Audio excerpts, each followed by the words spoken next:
Hello, everyone. This is JD Calderon, and this is Indy Comics Explained. Yet again, I brought another fantastic group of independent comic book creators. And please hit like, hit subscribe, share out the video, let everybody know we're here. And without further ado, I'm gonna bring on this guy. That guy. What is up, Streamland? What's going on, brother? How we doing today?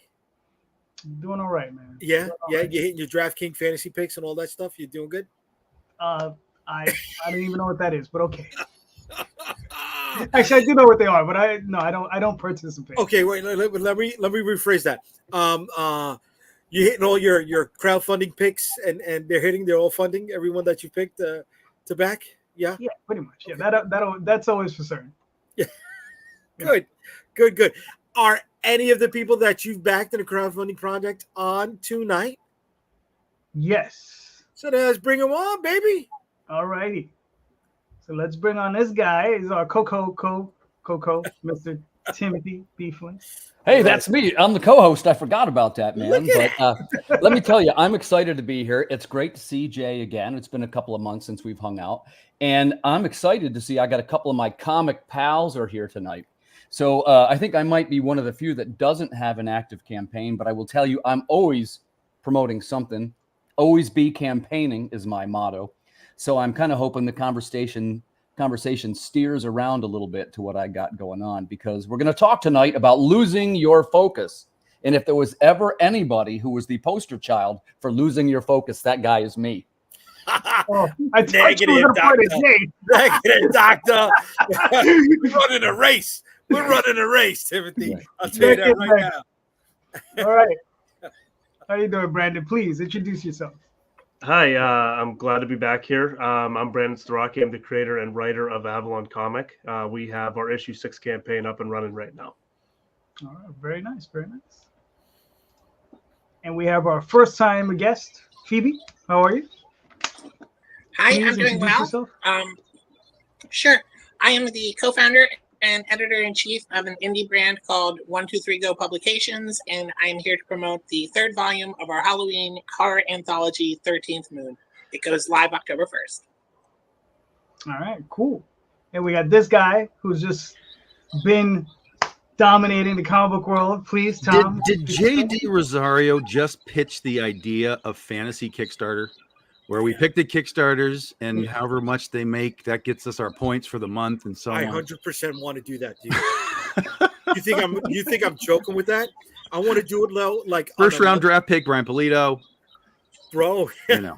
Well, that's like you. He shouldn't even be on the list. Bro, I wanna do it so bad. Like, we do it on a monthly basis, right? And we just see who hits. Everybody gets 3 picks, right? And you see if the picks that you backed make the most money that month, and the total amount of money made from the picks that you make. But more importantly is whatever 3 campaigns you pick, you're going to be out there pimping those campaigns. Yo, you got to see this campaign. Get me some points, dude. Hell yeah! I'm trying to get people down for this, man. I've been pitching it for a minute. There you go. All right, let's bring on our next guest, Mr. Bill Williams. How you doing, Bill?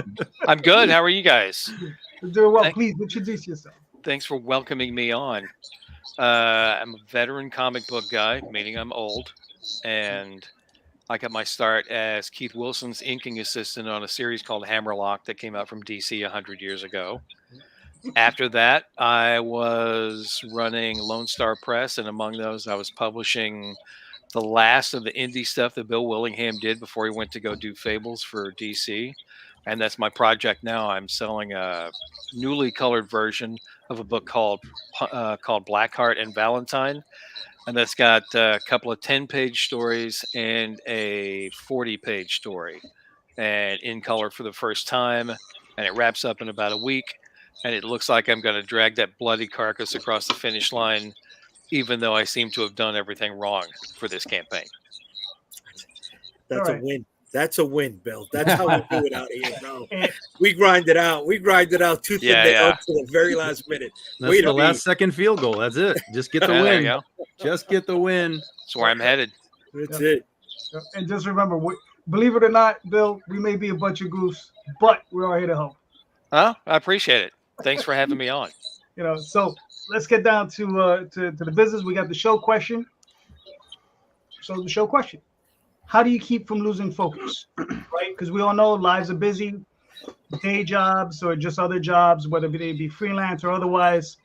How do you keep it focused on your books and your projects? I mean, it's difficult. I have a full-time job. I'm finishing a campaign tonight. I'm launching another one on Friday. I have other books to produce. It's constant state of madness. I know Tom goes through this. I don't know about the rest of you, but I want to know. So, all right, Bill, you're in the hot seat. I'm really not the best person to ask about how you keep your focus.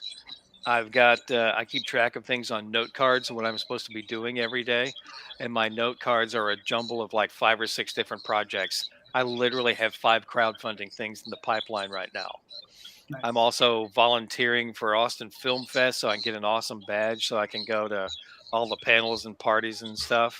So I don't want to say I intentionally destroy my focus, but I'm just doing a whole lot of different things at the same time to see what's going to work. So I have no helpful hints whatsoever, except maybe the basics. Try to schedule things out pretty well. Try to figure out what you need to do and when you need to get it done by. And if anything, write stuff on a calendar and hang it on the wall so you can look at it and have a constant reminder of how far behind you are. Yeah. Well, believe it or not, those are good pieces of advice, especially the cards. So yeah, that works. I've utilized something like that myself. So yeah, right, cool, very good. Brandon, what are your thoughts? Very similar kind of process. I use Google Calendar is what I kind of do things to kind of schedule meets with the other writers of Avalon and just really try to make sure that I'm giving myself time per week to work on Avalon and make sure we're just kind of moving straight forward and not kind of staying stagnant, and just being stubborn with it as well and always keeping it on my mind. I think it's just as simple as that. And that's how I do it. That's how it's been working for me for the last couple of years at this point. So why change something if it's not broke? Yeah, no, listen, I would use it too, but it gives me flashbacks to work because that's what we use at work. Okay. Yeah. So it ruined it. Yeah. So it totally ruins it. It was just like, oh, Jesus, not this. So yeah. But I'm very familiar with with it. It is very useful. Very useful. Definitely. God.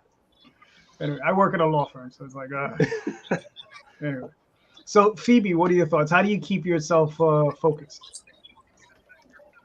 I have this dry erase board that I keep like right next to my bed that keeps me like, first of all, the thing written right up top is writer's right, to remind myself, even if I'm not that inspired on a day, just type something out, get a paragraph out. If it sucks, you can erase it later, but like you can't get the time back. I also definitely keep things written on my calendar on my wall. Scheduling ahead of time with writers and artists. I try to do that at least a week in advance, find when they're available, if they're going to meet deadlines or if I need to extend deadlines. But yeah, basically keep it right in front of your face, written, what your goals are for the week, for the day. Fair enough. Tom? I don't know.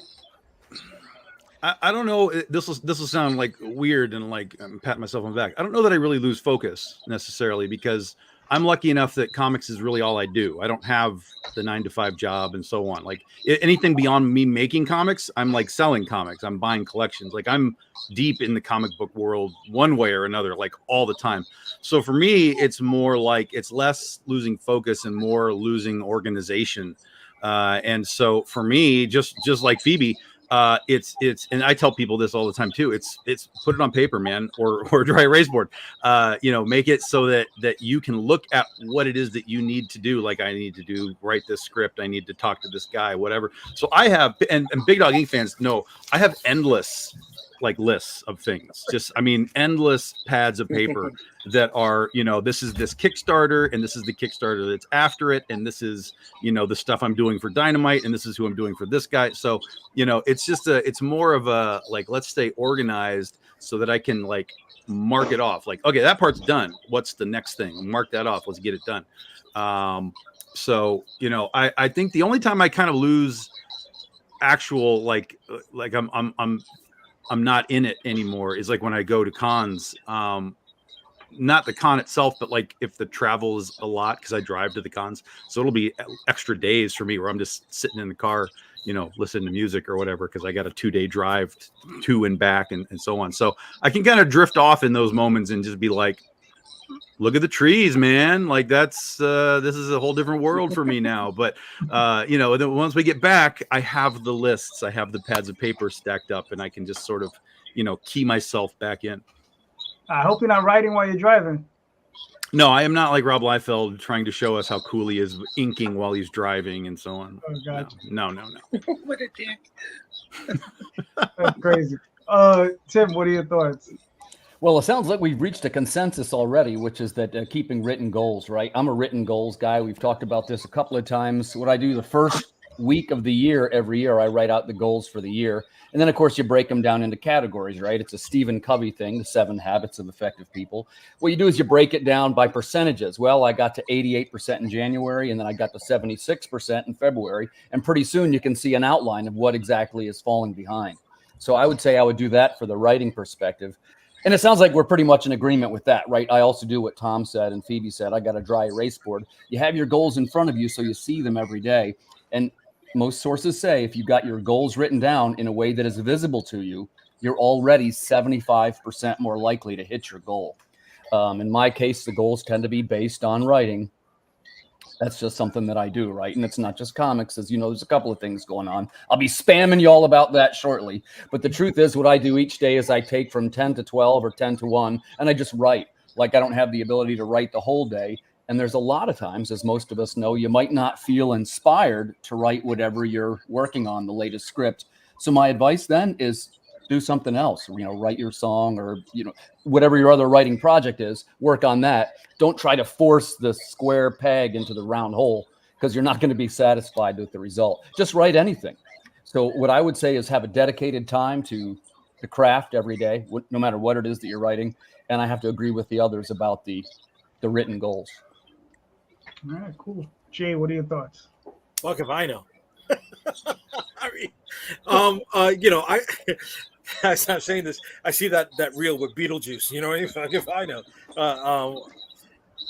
Like everybody else, yeah, I'm writing stuff down, but it's always taking a back seat to whatever fire I got to put out that day, right? It's finding whatever moment that I have to work on something. I write while I'm driving. I don't physically write, but I got the phone. Everything happens with the phone for me, right? It's Siri, take a note. Half the time, she's not even recording the stuff that I'm saying properly, right? The dictation feature is all over the place. And sometimes it's a better story. Sometimes I'm trying to, you know, make chicken soup out of chicken shit. Siri struggles with the New York accent. Big time. Big time. My wife is like, why are you talking like a doctor? You know, I have to enunciate everything to Siri. So I found a great app for that. There's an app called Otter, OTTER, and it uses a little bit of AI on the back end. And you can use it for free a little bit, and you can speak into your phone. Okay. And it will guess at what the transcript is, and then I just download it and email it to myself, copy and paste that into a document, and rewrite the gibberish that came out of my mouth into something coherent. And how do they keep track of the made-up names that you have, though? Right? Because yeah, sometimes it's just like, well, I don't have to translate anything from New Yorkese, like, forget about it. You know, I'm not sure what kind of typo that would look like, but you know, we've got our own Texas twangy thing going on. So, but I don't know. You know, I just staying focused. I'm constantly in focus because I'm always working on something, right? I'm finding whatever moment of the day to plug in anything on the to-do list or any new project that I got trying to put together before New York Comic Con and getting yelled at by my wife at the same time for doing it, you know, stuff like that. So I wish I could say I got it together, you know, I really do. But and 1 hour a day to play with Galactus, right? He doesn't come down. He does not come down from his perch, Tom. Neglected is neglected. He is sometimes. He is. He gets upset. For the most part, I'm like the rest of you. I take notes. I write notes. I make schedules. I've gotten to the point I've started doing Excel spreadsheets, which is a little crazy, but it's gotten to a point where it's just like, okay, let's get it down. But yeah, I think the only way to do it is to really maintain focus is, to get into that pattern. Like Tom says, you set aside Tim said you set aside that time every day to write, and I feel that's important. I set aside at least an hour a day to do that. And it doesn't matter what it is, whether I'm writing my Substack or I'm writing a story or I'm writing something, and then any extra time I get to do it is just bonus. And I try to do that as much as possible too. So.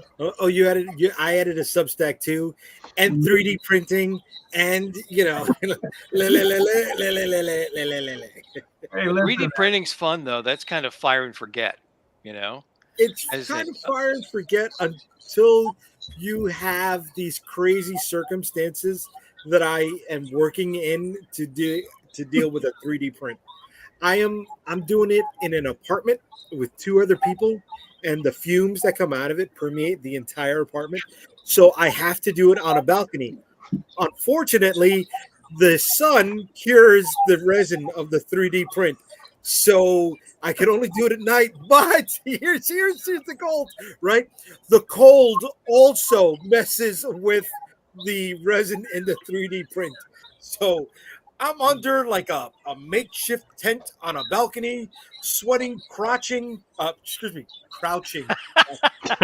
was funnier the first time. Yeah, I think he was right the first time. We know what you meant. That's my life. That's it. That's it in a nutshell, guys. That's it in a nutshell, everybody. Oh my gosh. Yeah, I know. I try to fit in the writing time. I also do a lot of lettering. And nice. I let this off. I write the Punchline comic that comes out from AP. I'm partnered up with Matt Weldon, and he draws that, and I write it. And we've got, because he's doing some books for Udon right now, I've got some new writers I'm working with, and this is one person's first job that they've done for anybody else in any kind of context. They've just worked for themselves. And there's a lot of, I don't want to say hand holding, but kind of reassurance that needs to be involved, because there's a lot of, is this any good? And I have to say yes, and it's good, and here's why, and here's how it's going to look later, and blah blah blah. So it's finding time to write's a challenge. I wish I had more of it. Oh yeah. All right, Jay, you're up. All right, a little bit of context here. Setting up for the New York Comic Con. Right? Trying to find and fill the holes in my catalog so I have enough product that's there. I have a mix of both offset printed books and digitally printed books. So here I'm going through my numbers, right? And, well, I've spent a ton of more money for the digital printed books, and I've never even come close to the number I've printed up for the offset books. Yet for the offset books, I have made money on. I've made my money back. And I save time not having to, factor in a time to go through inventory and go through all the books that are light and fill the books in my catalog. So what I'm trying to get at is, do you think creators would be helped by taking a business course or two to understand the numbers? Or is it one more thing on their plate that they can't fit in? Brandon, you're up. Oh wow. I think any kind of information helps, even if it's, something like that you're kind of explaining and, doing a class or whatever it is and kind of understanding the numbers and the process that goes into it.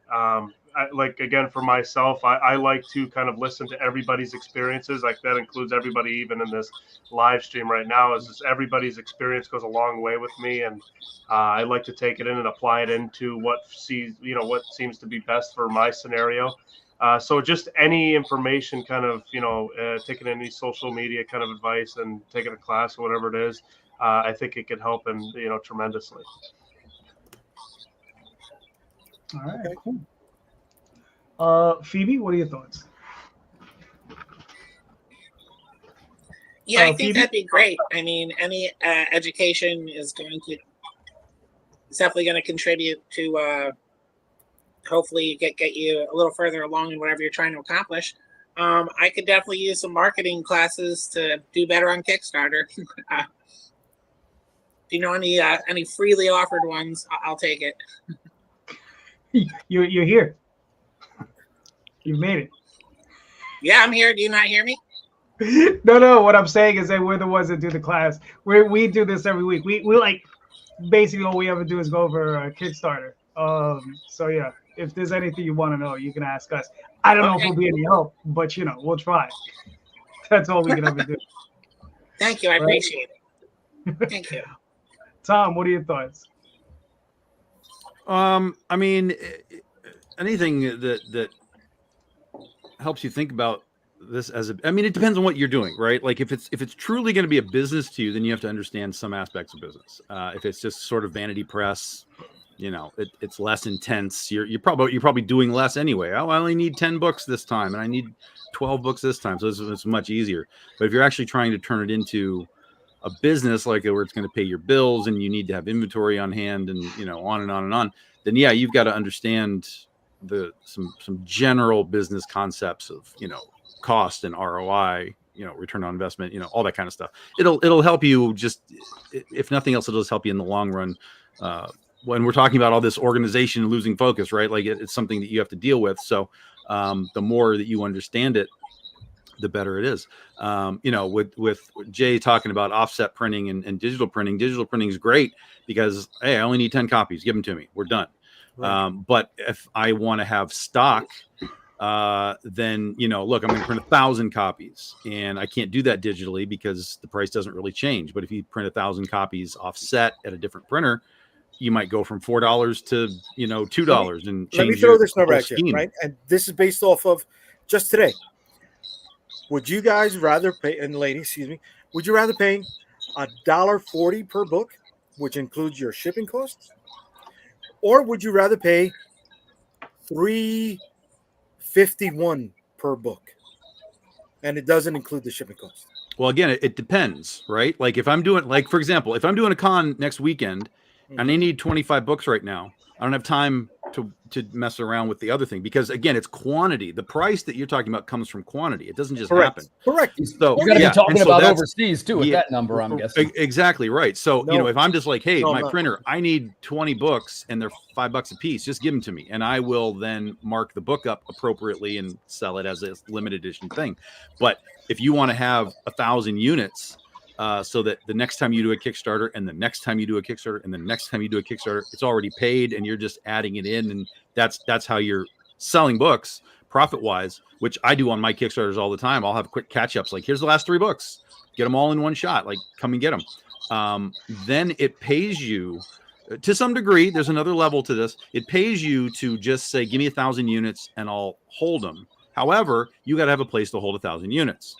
Yeah. So, that might either require you to have a basement that you can finish out, or it might require you to rent like a storage unit, like a 10 by 10, for $100 a month or whatever. So there is another level to high volume. But again, if you're in that high volume world where you're printing that many and you're assuming that over time you'll print that many, then it's a business for you. It's not a vanity press thing. You're for real. You're in there. You're understanding that. And then you have depreciation that you can deal with on your taxes too. Because, hey, I bought 1,000 of these and I still have 500. Like that's a tax thing that you can work with too. So there's a lot of levels to it. But the basic question is, yes, you should look into some general basic aspects of business and ROI and all that kind of stuff. Cool. Bill, what are your thoughts? I had a buddy of mine recommend a printer to me that he uses. Chad Townsend does the Black Phantom comic, and I ran into him at the Comic Palooza in Houston, and he recommended them. So I'm going to go give it a try and see what happens. Mm-hmm. They seem reasonable. The next book I'm doing is like a 64-page square bound book, and we'll see how it goes. I've been doing this for a long time, and at one point in the 90s and early noughts, I printed a lot of books thinking I was going to sell them. And then at some point, the cost to store them was too high. So when you have to toss your own books, it is a sobering moment, when you're just like, I just don't have room for this stuff. And the stacks are, I don't want to say dangerously high, but there's a lot of MF books over there. So, it's on them, right? It's your furniture. Yeah, it's just, it's just figuring out how to manage the space and to have realistic goals about what you can do in terms of sales. It's a challenge. Mm-hmm. All right. Well, there you go. Tim, what are your thoughts? Well, sure. It's an easy answer, right? I definitely agree with what Tom said, and Bill too, and especially the part about storage is a thing. That's something I had to learn pretty recently. You generally speaking, if I'm wrong, point this out, but most of us, we drum up the money on Kickstarter, and that gets you your extra inventory, and that's what you take to conventions, or at least that's how I do it, which sounds terrific. But what that means is you've got a basement full of boxes of books, right? So that's another thing. To answer your question directly, yes, knowledge is power. So any kind of class or education or training you're going to take, especially on sales or marketing, ROI, like Tom said, that's going to help you. But my objection that I might provide to that, if you start digging in too deep toward the return on your investment and what you put into it and what you're getting back out of it, you might decide not to make comics. Right. Because there has to be a pretty strong ingredient, like I'm doing this because I love to. And I am guilty of some of the crimes that Tom mentioned, in the sense that I'm trying to do this for a living. That's what I do now. But what I would suggest is you're going to want to have a couple of extra things. This is a conversation I had with Matt Knowles. You guys know Matt, right? Yeah. We call it a little bit of diversification, and everybody's got a different way. There's no wrong answer. For some people, it's merch, T-shirts, whatever, there's different ways to do it. But if you're talking about selling 24-page floppies at conventions, you're going to have some feast or famine months, or at least that's me personally. I don't hit those big numbers like JD Rosario, Yeah. But I mean, we do have a pretty diverse product line, and we got a number of titles out, at least to the level where we want to ask the question. And am I going to be asking a question? Because if I am, I'll save it. I want to save it. All right, I'll save that part. So in closing, I'll just say the answer is yes to any kind of training or educational knowledge, right? But it is one more thing to go on the pile. And, it's like most creators, if you're doing it because you're propelled by the love of the craft, then go ahead and do it. But be ready, like Tom and Bill said, you're going to see some sobering numbers. Yeah. And it isn't all sunshine. And I don't think it's going to shock anybody when I say we can look at a number of these modern Kickstarter creators, and they're not making money. As a matter of fact, they're lucky even if they're covering their costs. Yeah. Jay's not wrong. I do feel that people do need some form of education when it comes down to business. The problem is that comic book business is a little weird. It's like Tim said, you have to love it, right? Or else you can easily talk yourself out of it by looking at the numbers. Right. Okay, so that's very easy. Now, Jay and I, we always butt heads when it comes down to this. He constantly promotes for Offset. I constantly say digital or POD. The reason being is that, like Bill, I'm old. I started a long time ago. I started in 92. I printed my first indie book in 92, and that was all offset. That's all we had. 3,000 books a pop, and that's just what it was, all through Brenner Printing. And, that's what it was. And we did a lot of shows, and we sold out a lot of books. I mean, but in the end, I still ended up with at least 1,000 copies of each book, and when you do, I was doing 3 books a time. And it was like, when you do that, I'm ending up with 3,000 copies, 3,000 copies, 3,000 copies. It ends up being quite a bit of books that you end up left over with. And we're still going to shows, and we're still selling a ton of books. We're making money. But you're gonna end up sleeping on yourself. And the thing is we were young. I was 19, 20, and we didn't know what we were doing. So we were doing annuals. Like issue 1 came out in 92, issue 2 came out in 93, and issue 3 came out in 94. Because we were young, we didn't know what we were doing, but we were okay, and it moved us along. But if I had the opportunity, if I had the equipment then that we have now, I definitely would have gone POD, because no, I would have had to, because I was going through distributors. I was still literally selling thousands of copies. So I mean, we would have had to gone this show. But the thing is, now we don't really have that option because we just have Diamond.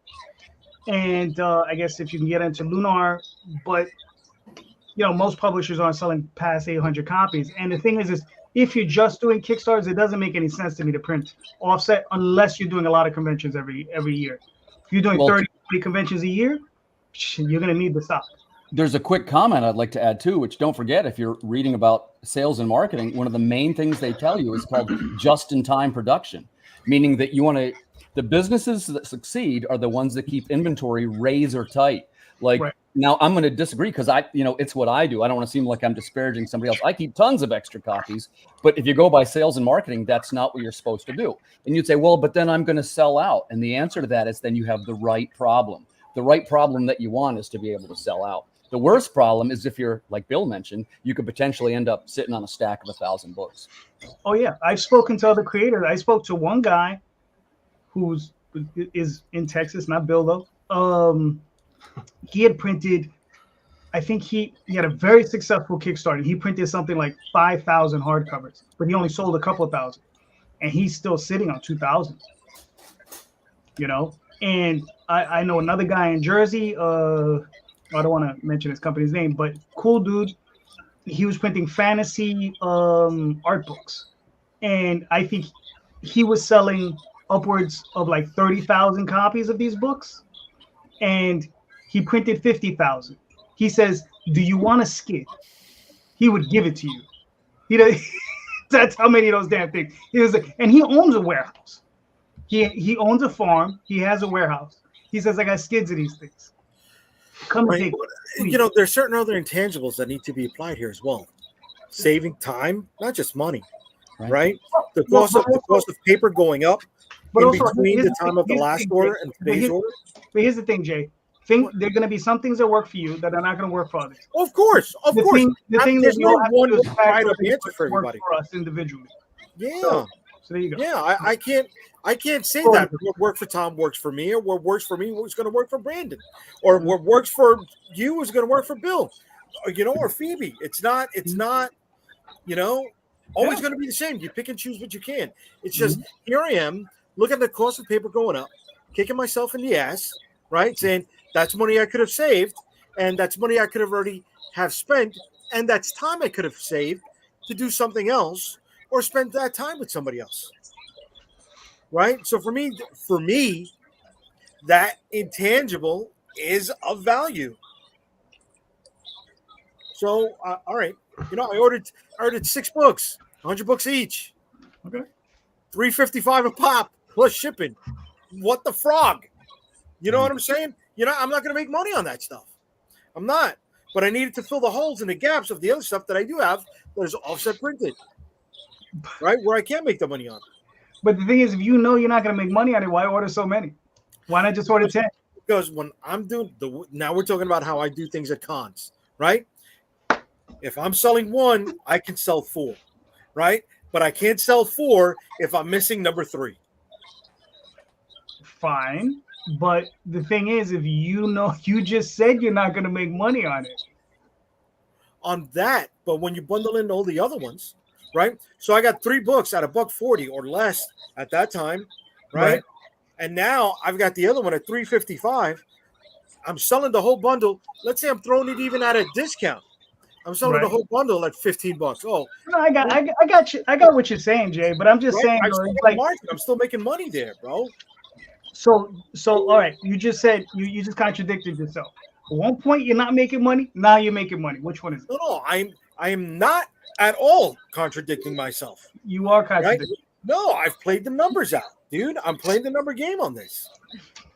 Yeah, Are you he's- saying? I he's- think I understand what he's saying. Are Oh, you I saying if understand you perfectly have? what he's saying. I'm just tightening the screws. You're just busting You his son stones. of a motherfucker. Yeah, he's saying he's not making any money on the stuff he has to short run, but in the long run, he sells the bundles and he makes money. Yes. Yeah. Yes. Okay. Thank you. Thank you. He's being a ball buster, Bill. Excuse Yeah, me. yeah. Thank you. I've Right? noticed. I'll catch Yeah, him. yeah. I'll catch him on the street. Don't worry about it. There you go. This is what we do, Bill. I'm sorry. And we do this every week. It's fun. You know,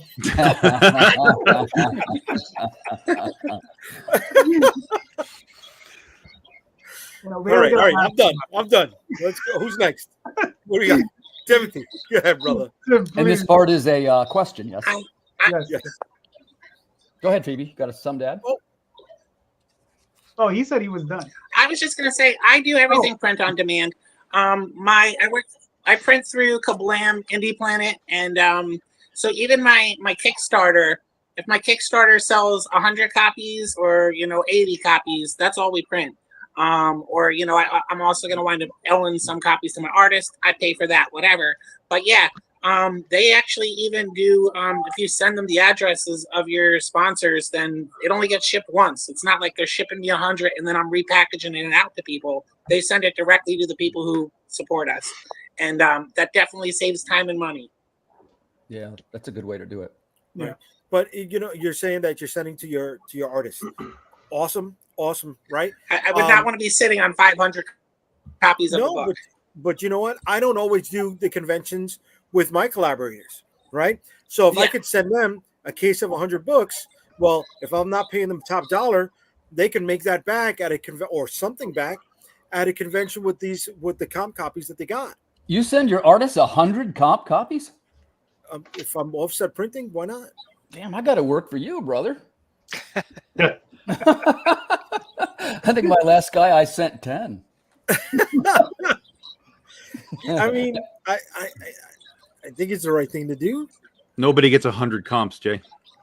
I think if you work for Marvel, I think you get 5. Oh, you're lucky if you get 5. You're lucky. Yeah, if they can find your address Right, that day.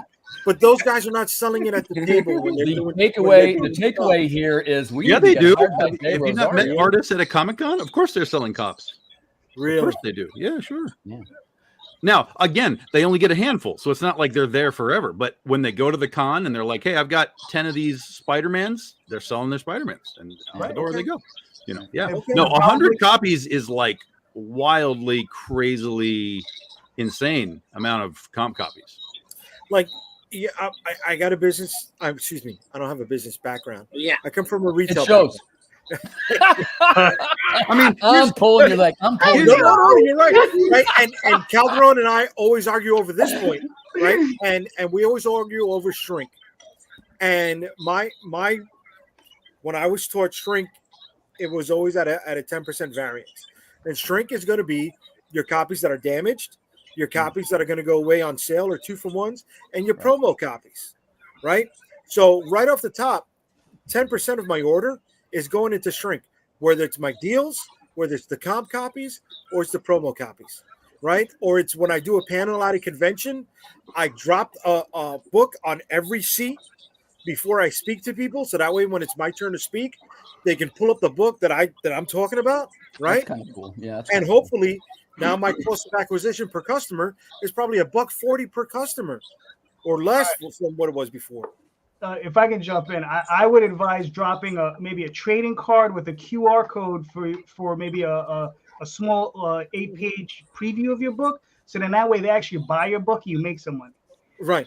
Does that stand out? Is that it? Are they going to remember it in their head? Yeah, see, that's the thing. JD here is right, except that JD here is wrong, because those cards are going to go into somebody's hand. They're going to be like, "What's this?" And it's going to go in the trash. Whereas the comic book, if they actually get a comic book, it's going to go in their bag. It's going to go with them around to the con or wherever it is. It's going to go home with them, even if they don't like it. It's going to land in somebody's hands down a trail of hand-me-downs.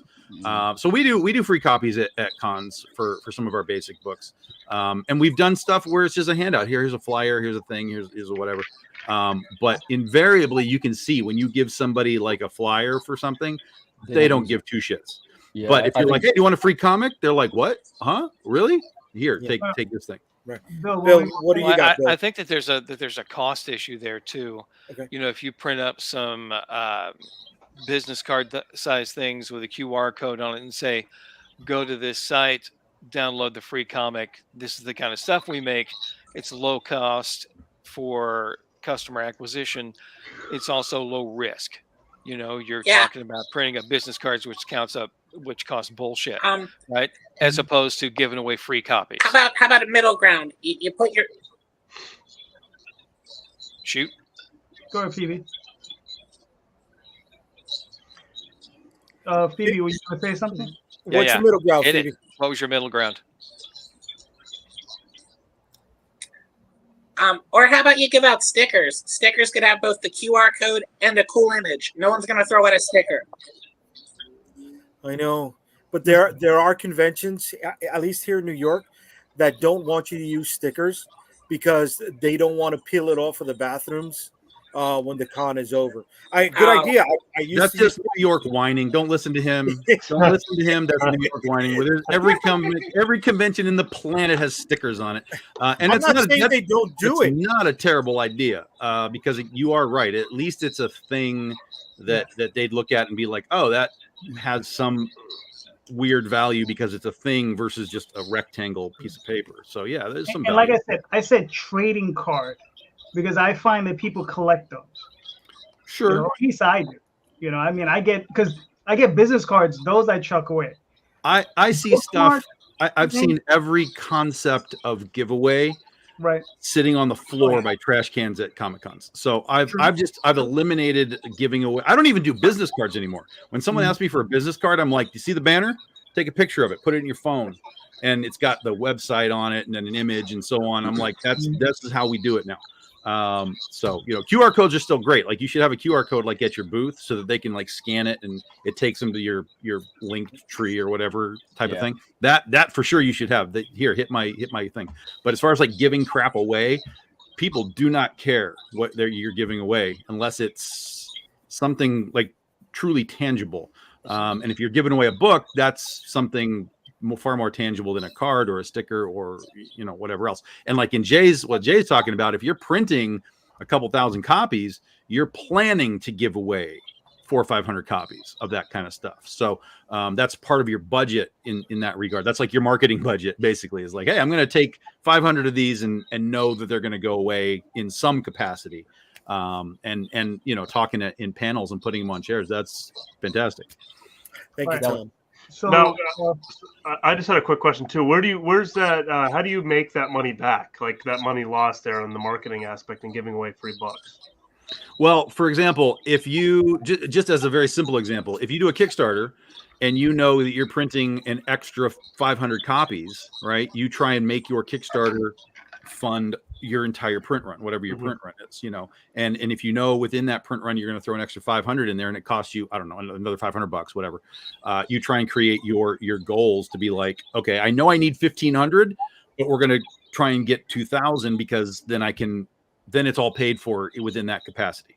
If that makes that's a real loose explanation. No, that definitely it dumbed it down for at least me, at least. A lot of it. Yeah, and that's not like the right answer, right? Because Kickstarter is finicky, and sure, maybe you don't make it in that regard. But that's sort of the loose idea. Okay, no, it's understandable. All right, here's not a loose idea.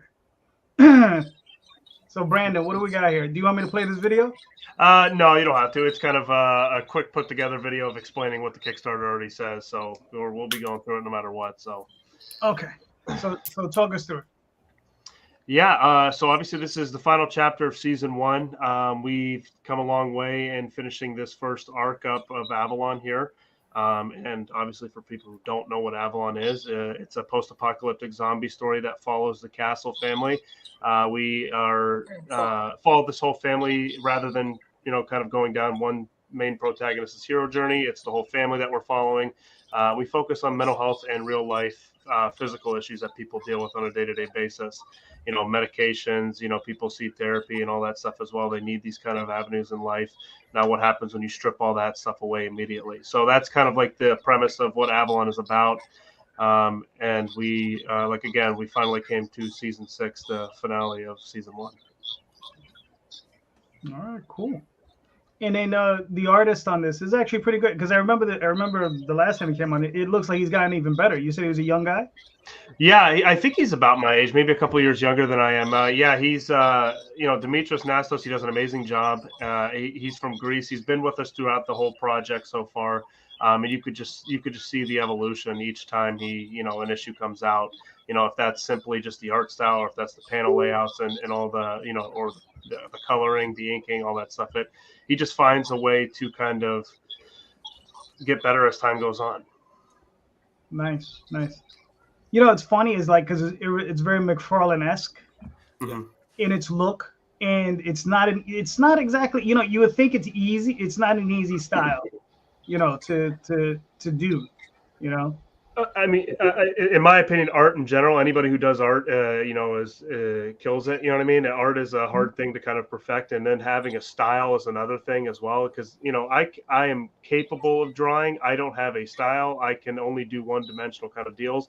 So anybody who could do anything comic related and kind of have a style and in that category is amazing in my eyes. But and I definitely understand the McFarlane thing, kind of seeing the old style McFarlane, but with his own almost twist to it as well. Oh, yeah. And bringing it into the zombie genre too, I think adds a whole nother level to Avalon, and again, because of Dimitros being able to do that with his style. Mm-hmm. Listen, I don't consider that a detractor. I love the style. It looks great. Yeah. It looks great. Yeah. I'm a huge fan of it. Again, I'm a huge fan of it, and then I'm always I feel like I'm a little bit spoiled in the category as well. I'm always kind of looking for other people's art to kind of resemble it as well, and it's not a very common, really, style. Not that it's not, or not that I'm not saying it's like very, very unique and you don't ever see it, but so I'm always trying to see outside of that as well. Not really being a comic person until I started Avalon as well. So it's just, again, I think it's very generated towards me, and that's kind of like the style I look for from now on. Gotcha. All right, cool. Well, you got 20 days to go. You're already funded. Nice. You got 46 backers. You're good. You're well on your way. So you're good. I mean, I don't know what you're looking for, but I'm pretty sure you're gonna get it because it looks great. So. Yeah, no, thank you. Yeah, we hit our goal. That's what we were looking for. And obviously we got some stretch goals there to kind of do some more and all that stuff, kind of getting us in front of the eyes of many as well too. But, really showcasing it and kind of wrapping up this season too. We're excited about it. No, that's awesome, man. Very good. Listen, man, I mean, Cool stuff. You're doing a good job. No, you're doing a great job. Yes, agreed. All right. Thank you. Phoebe, these are yours, right?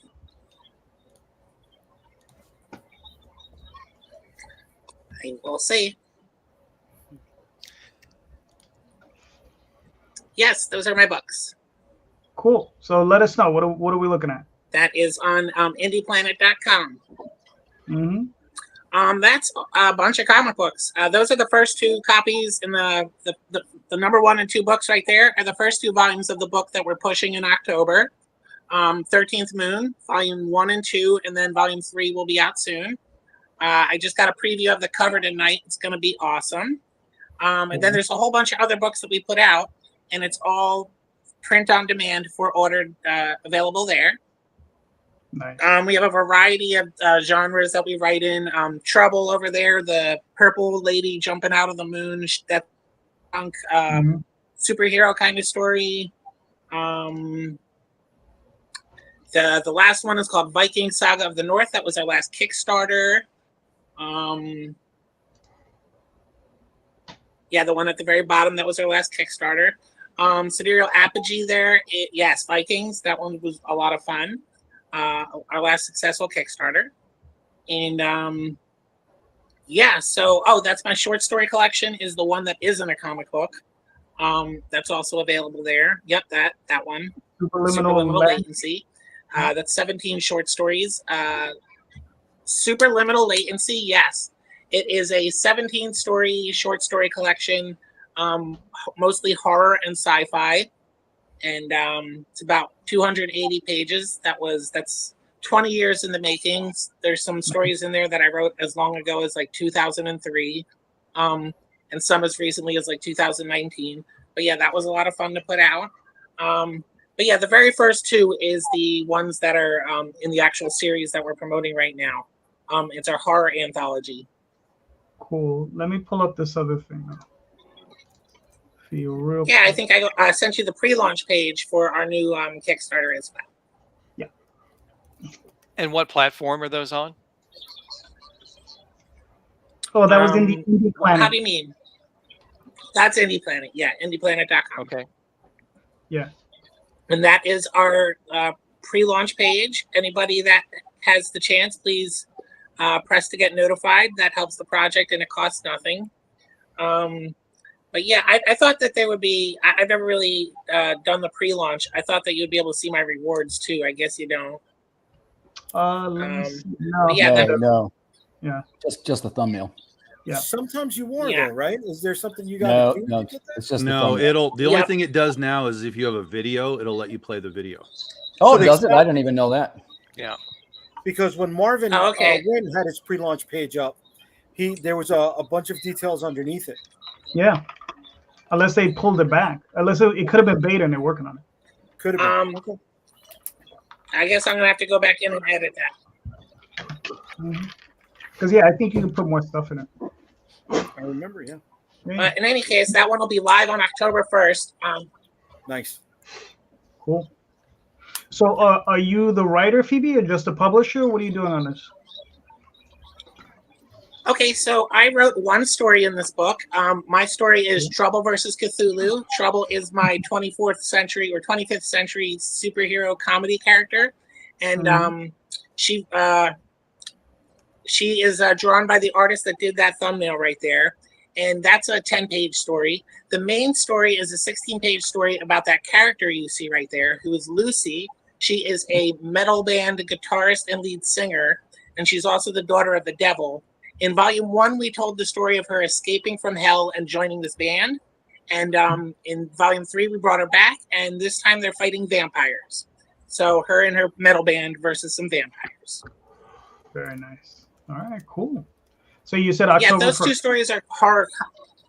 Yes, October 1st. And those two stories are comedy horror stories, and the other 4 stories are much more graphic and serious. Okay, cool. All right, so October 1st. So all right. Nice. So we gotta sometime during the campaign we gotta bring you back so you can promote the actual campaign. I'd love to come back. Yeah, I'd love to come back. Yeah, and thank you. You're welcome. Now we got the big dog. Do you want me to play the video, Tom? Sure, go ahead. Okay. Yeah. All right. So that's done.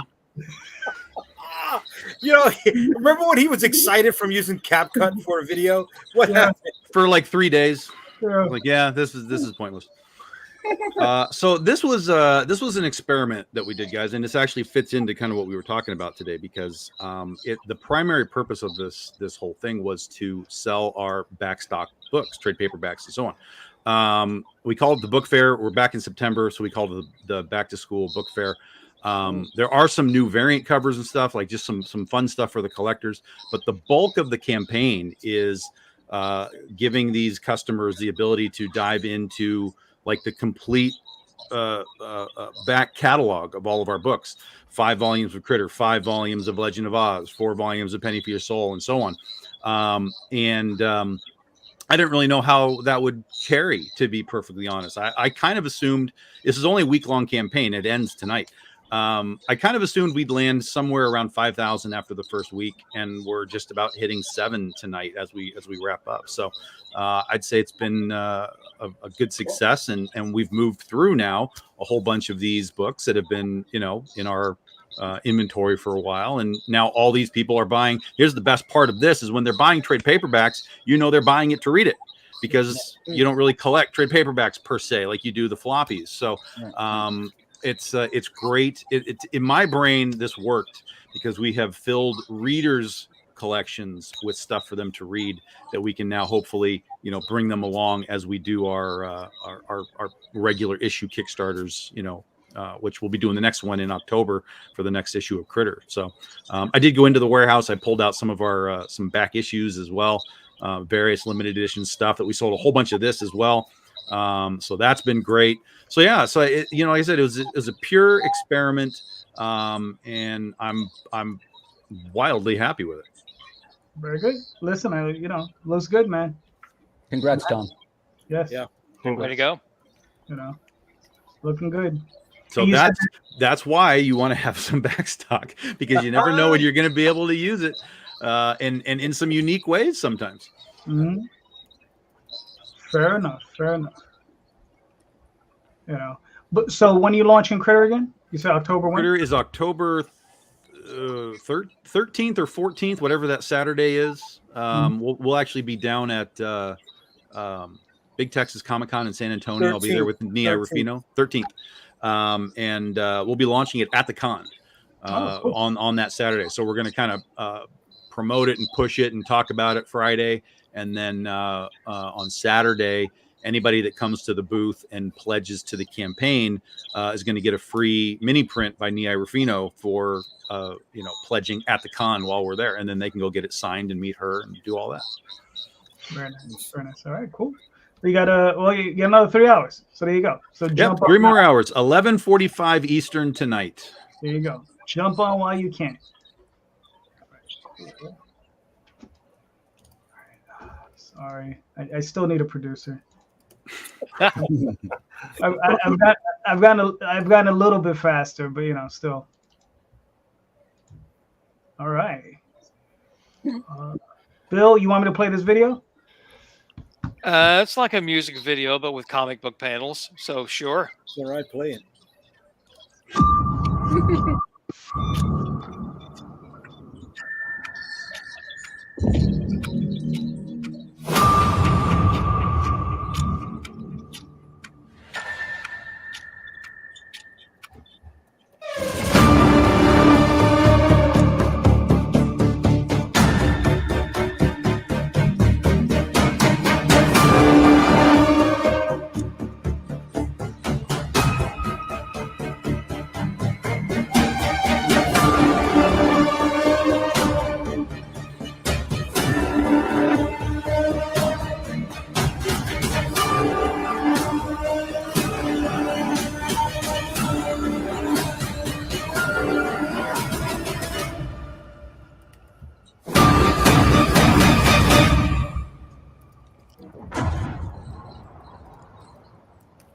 So that's what the guts of the book looks like.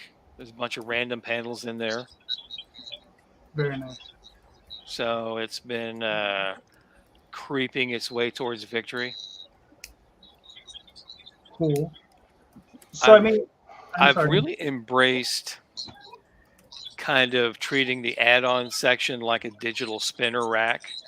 So I reached out to some friends of mine. I've got one of Tom Zoller's books up on the add-ons. A couple of Willingham's novels are for sale on the add-ons. We're selling, I think, one of the Punchline collections there. But this is the first time I've crowdfunded in years, and it's rusty, but I needed something that I could use as a training mission, and that's it. Gotcha. All right, cool. Listen, Bill, when I saw this campaign, I got really excited because I'm a huge Bill Willingham mark. To use Jay's huge. I've been collecting Bill Willingham's work since Texas Comics #1. Yeah, that's a while. Yeah, so I was a kid, and the thing is, I met Bill when I was 12, and he was in his mid-20s, and I had him sign Elementals issues 1, 2, and 3. Yeah, and I still have those, and it was just like crazy. So I was like, The thing is, I followed his career pretty much through. I can't say I have everything, but I have a lot of the stuff. So so when I saw it, because I have all the Pantheon books, Ironwood, Coventry, all that stuff. Yeah.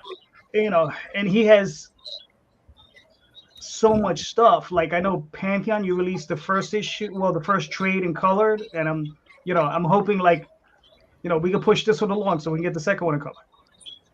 I appreciate you pushing me towards, putting more books out. I need that kind of assistance from time to time.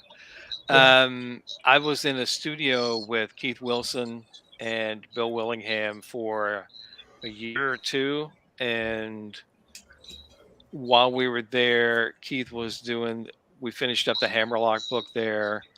Willingham penciled that one issue of Green Lantern where Hal goes crazy for the first time and makes a fake city around him, and they were both getting mainstream work, and now we tend to not to be off doing our own things.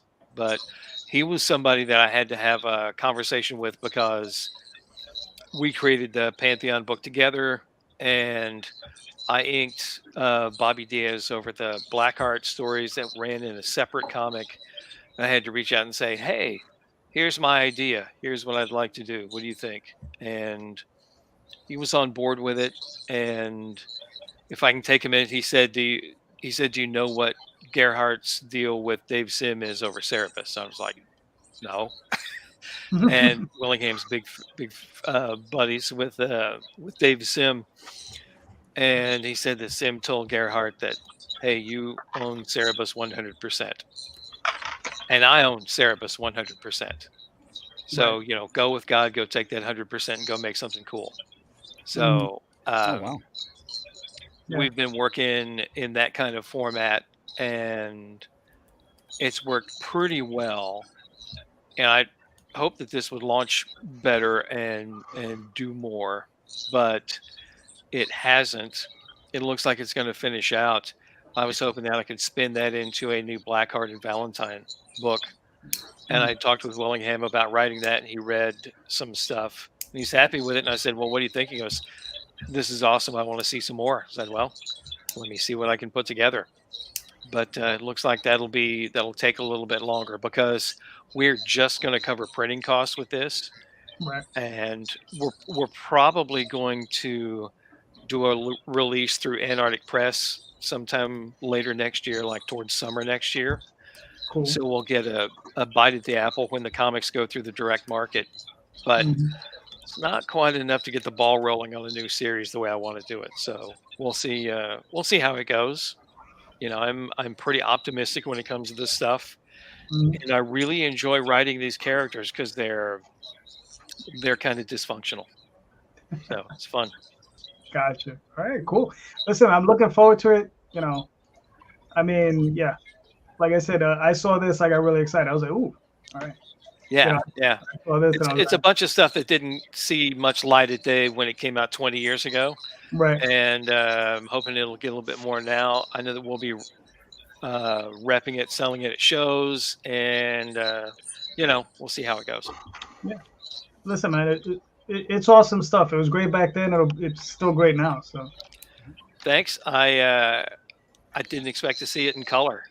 Some of the pages, the lettering wasn't up to modern standards, so I went through and re-lettered 20 pages of it to make it a little more readable.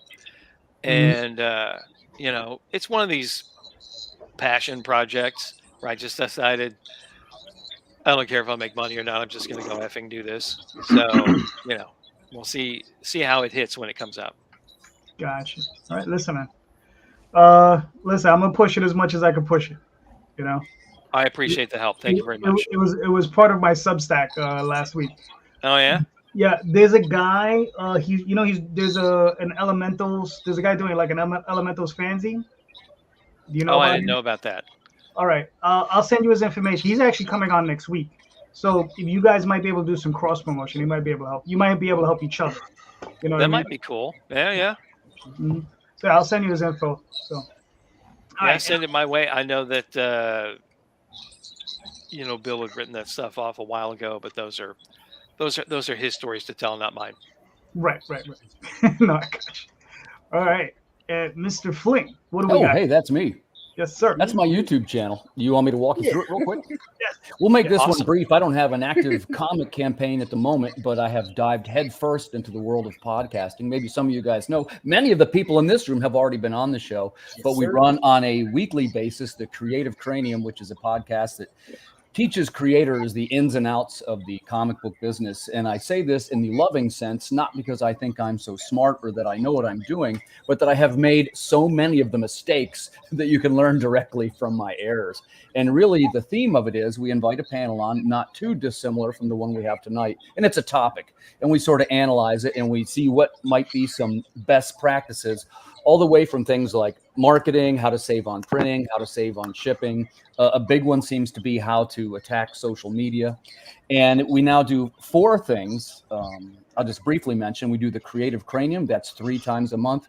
The first Friday of every month, we now do our official Earth Dog Studios UFO podcast, which is far and away the most successful one. It's crushing the Creative Cranium. That's something JD and I can talk about probably backstage.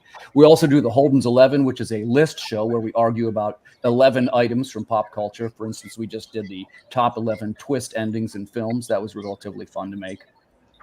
And of course, the last thing is the landing spot for our musical projects. Maybe that's not the best promotion for this group, but we are musicians and we make a theme song for each comic book that comes out. We are writers and composers. So if you'd like to hear some of the music, for me, it's all free. I don't sell music. Really what I'm trying to do is to get people to notice that I'm a writer. And I've decided to do so with some diversification that I've mentioned here tonight. But if you like the kind of show that JD is making here, I'm almost embarrassed to mention that I kind of stole the concept from him. So you notice it's patterned very closely after this show. And I am proud to say we've had probably this week, we're going to cross the 250 creator mark.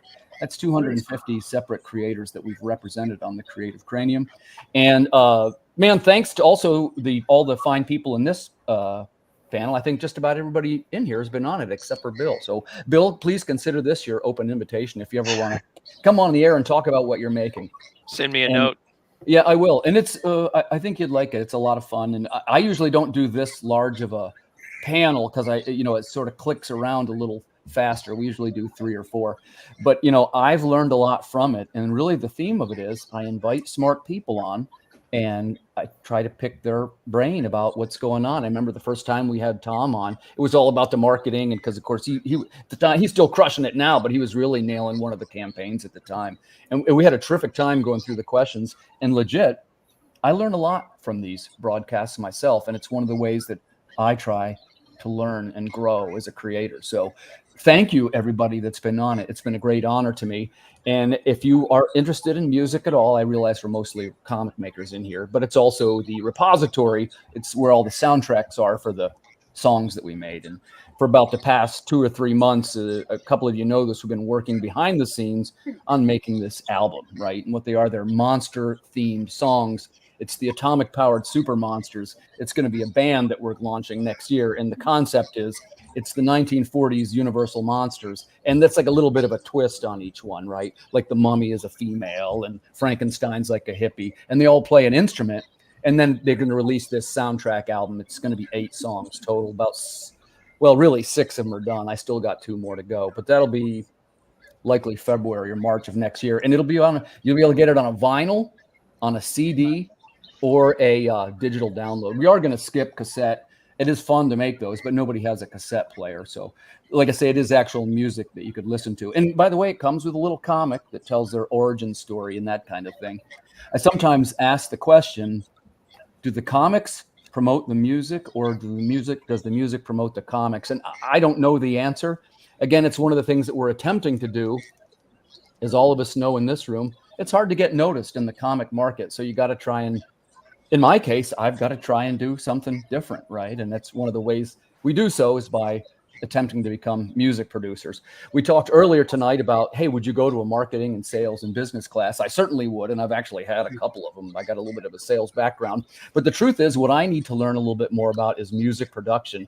I do play all the instruments and this kind of thing, but in my case, I'm the composer, I'm the writer. It's not too dissimilar from being a comic book writer. What I mean by that is that one person comes up with the script, basically, that's what the songwriter does. And then I hire the guns. I try to find the best people.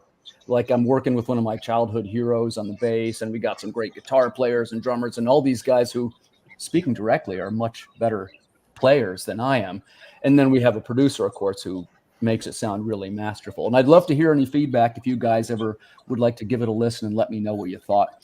It is also a service we provide. I've done this twice now. If you're looking for a theme song for your Kickstarter or something to represent your brand, we sit down and we talk about what you want it to sound like. We're working on one right now where, believe it or not, the guy said, I want an 80s sitcom theme song along the lines of Full House.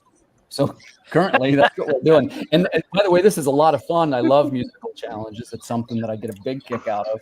And it would be fair to say that in my case, it's fair to say my first love is comics, but I'm inspired by music, and I've always tried to marry them together with varying degrees of success. But all of our books come with a downloadable theme song, it's a QR code. And the concept is you could actually listen to the song while you're reading the book.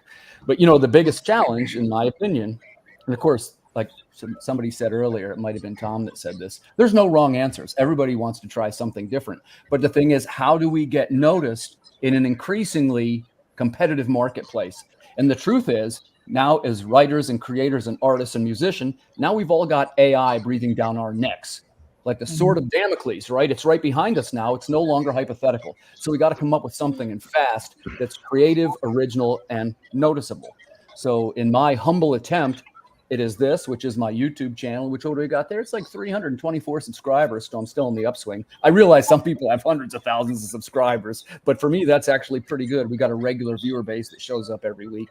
And the second thing is my Substack. I'm not really pitching that too hard tonight, but that's my fastest growing segment, and that includes diversification tips for writers. And one of the things there, it's not just comics, and again, not in any way, you know, I love comics. That's my first love. If you took 100 people in a room and asked them what I do, they'd say, hey, he's the guy that makes the comics. But the other thing is that we got this novel that's launching in November. There's also a column. There's a weekly column about what it's like for fatherhood. And there's also we do a written list of the top 11, which that's coming out on Friday too. That'll be, the next one is the top 11 historical films. And that's things like Argo, Apollo 13. If you like historical films, I invite people to come chime in and please share your thoughts. So that's what I've been working on. You know, it's something that to me, comics are near and dear to my heart, but you know, I had a little bit of a concern that it's, you know, it's hard to get noticed, right? I've been doing this maybe not as long as some of you folks. This is about 4 years, I guess, for me now, maybe a little more than that. And man, the numbers keep going up on the Kickstarters, so I'm satisfied with it and everything. And like I say, I don't want to seem in any way negative. I'm a very positive fella, but I can recognize that in my case, at least, I've got to do something I've got to try and get noticed. Because my dream, you know, look, I'm not ever going to write for Marvel. I'm not ever going to write for DC. And it isn't even that I don't want to. Hey, I would love that. That'd be an honor. But it's just not a very realistic goal for me. So what I have to do is to try to build my brand. And I was glad to have the topic about losing one's focus. Because honestly, after talking to the intelligent people on this panel, I quickly realized I'm probably the least focused out of all of us. Like I've got all these multiple and kind of disparate things. The main thing that I'm known for is we do have the comic titles. I've got 3 or 4 comic titles, and there's probably, you know, 4 or 5, 6 issues of each one. And we were talking the other night to, you guys know Caleb Palmquist? He's a writer too. And he was talking about one of the challenges at conventions now, and I'm starting to feel this. If you make multiple titles, and boy, I'd be curious what Tom had to say about this one. Customers tend to gravitate toward one title. And we always want to say things like, hey, well, I got this and this and this and this. And sometimes what happens is they get kind of confused. So one of the questions I wanted to ask is that, should I ask the question now or should I save it? Yeah, go ask it. My question is twofold. And I knew Tom was going to be here, so I kind of want to hear his answer to this. Number one is when we both have like a multiple product line. How do you get customers to zero in on one? And question number 2, which we talked about on our podcast, are floppies viable in today's market? Just a quick comment about that before you answer, because my experience might be anecdotal, but I do a few conventions myself. And for the third one in a row, I sell more $30 books than I do $10 books. I always bring the floppies, but every time now the customer says, hey, is this all of them collected? And every time I'm selling out of the collected. So the question is twofold. Number 1 is, are floppies viable? And number 2 is, how do you steer customers when you have a multiple product line? All right, Tom, it's all on you, sir. You want me to go first? Well, yeah. How much time do we have? Try and encapsulate it, Tom. Is Tom finished? Can I come back in? How fast? How fast? I want to hear like a chipmunk. All right, go. So the first part of how do you get someone keyed in is one of two things, really. They'll either come in because they've been keyed in on something, whether they saw your banner or whether they saw a book on the table specifically. They'll generally come in and be like, "Oh, what's that?" And then you just tell them what that is. And as you're discussing it, oftentimes we talk about things like, for example, oh, it's sort of like Buffy meets, Star Wars, whatever it happens to be, right? And you can kind of get a sense of where the customer is at that point. When you said Buffy, did their eyes light up? When you said Star Wars, did their eyes light up?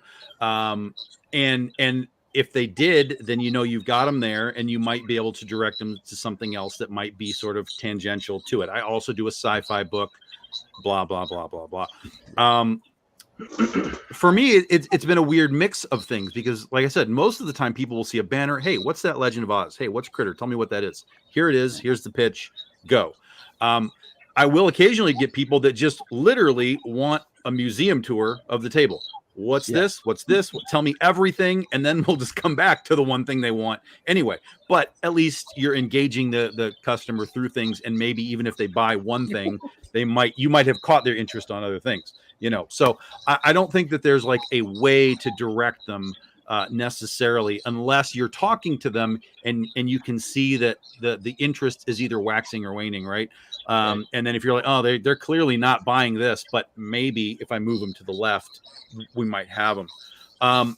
As far as the floppies are completely viable, but I think again, it's variable to how you do the floppies.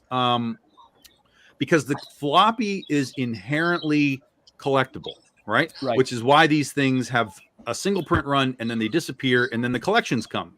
They are collectible in that regard. So, and then there's also, you take the next step, which is like the variant covers, which are highly collectible because usually there's only like 100 of them.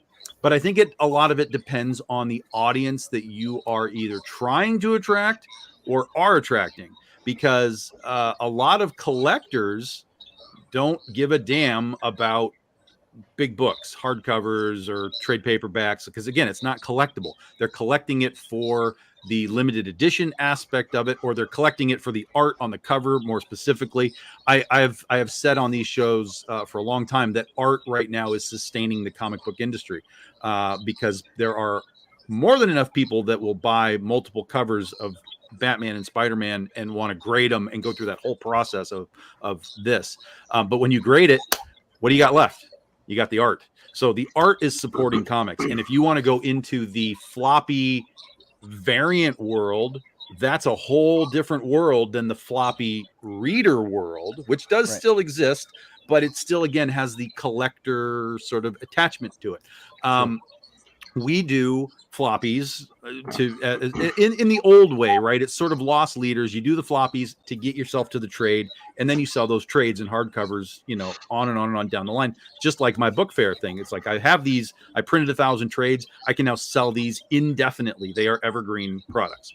Whereas, and at the same time, the people that bought my floppy copies, they like the little magazine style. They're perfectly happy because they're like, yeah, I got my little chapter, and then I move on to my next little chapter, and they have their special art, and they know that there's only so many, and so on. So I think both questions have sort of dependencies on where you want to go. But I sold a ton of floppies at this con. I sold a ton of trade paperbacks at this con. I sold a ton of variants at this con. I sold action figures at this con. So, it's you can do it all. You literally can do it all if you want to do it all, or you can hyper focus. And I know some people won't even do floppies anymore. They aim to do like what used to be called the OGN, the original graphic novel, like an 80-page book or 100-page book that only exists as that book.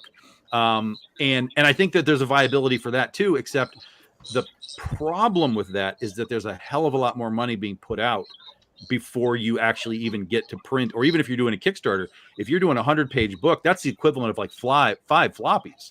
Yeah. And so for me, I do a floppy trade paperback. Yeah. And we kind of, we sort of pay for it along the way. versus like I'm going to shell out, I don't know, whatever, 10 grand for a complete book before I even know if it's a viable product in any capacity. So there's sort of flip sides to all of these coins.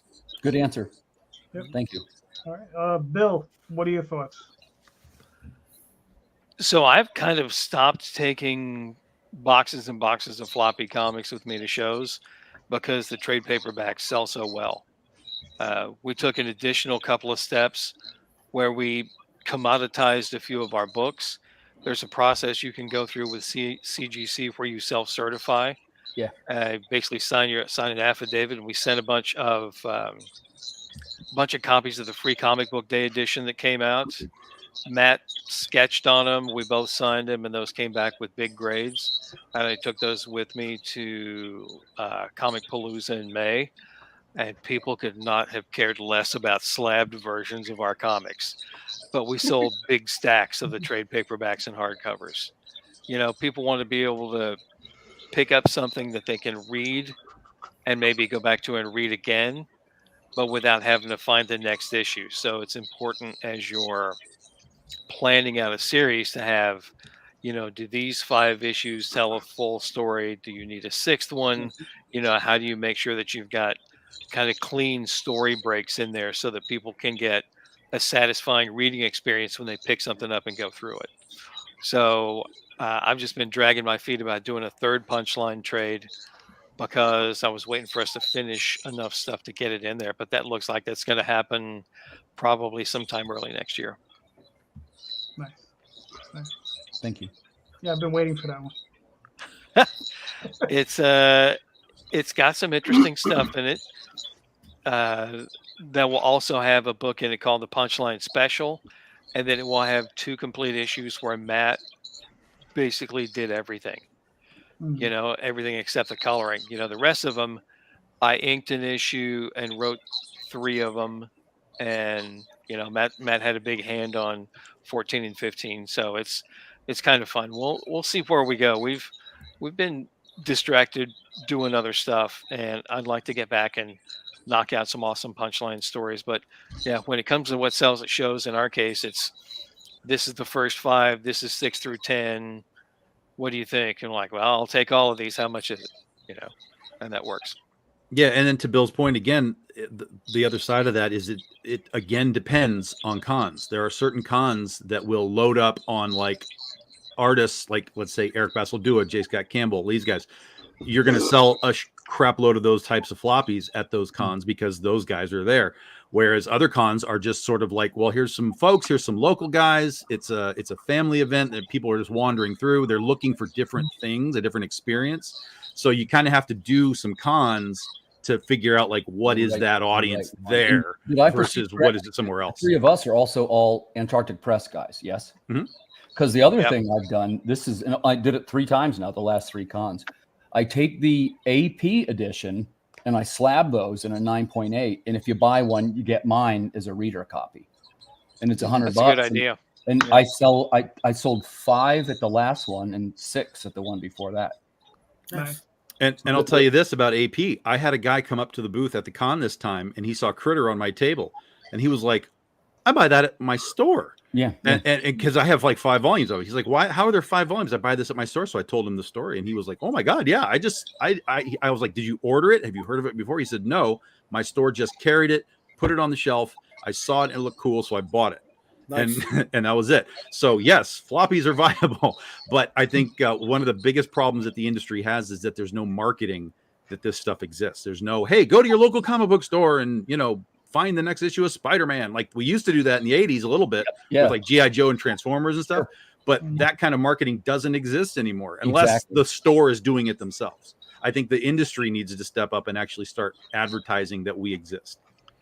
There used to be a co-op program that you could go through if you had a store, and they would, provide some remedial materials. They really need to get back to that because you need to be able to put something on your website that says this week there's a whatever Batman comic coming out, and then tag it with your data and be able to share that with people so that they know to come in and buy stuff in your shop. And it's one of the many things that's fallen by the wayside as they've become more corporate and they've downsized more. Yep. All right. Cool. Thank you. Brandon, what are your thoughts?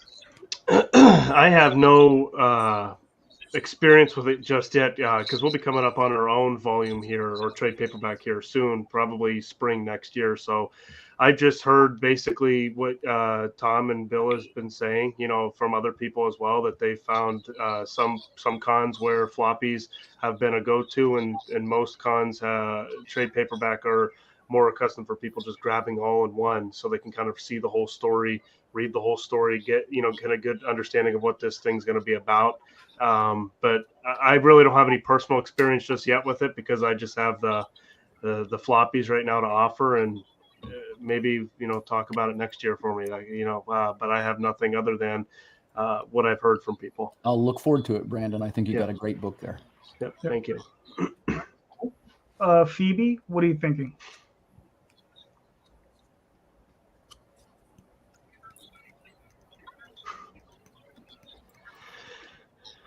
Phoebe, did you hear me? I don't know if you heard me. Phoebe, do you have some thoughts on that question?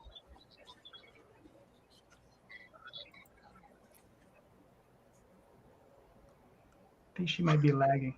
Yeah, I think she's on a delay. Yeah. I'm hoping it kicks in. Phoebe, can you hear us? Am I up? Yes, you're up. Yes. We're going to ask you, what are your thoughts? I'm sorry.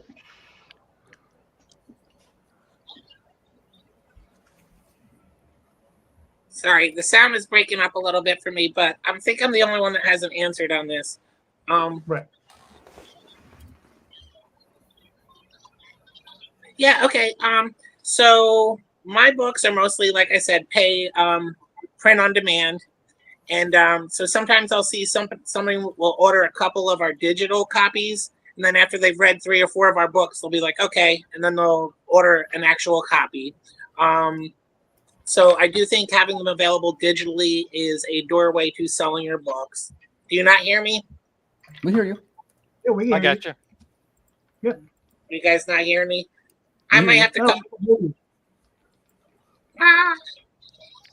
No, we hear you.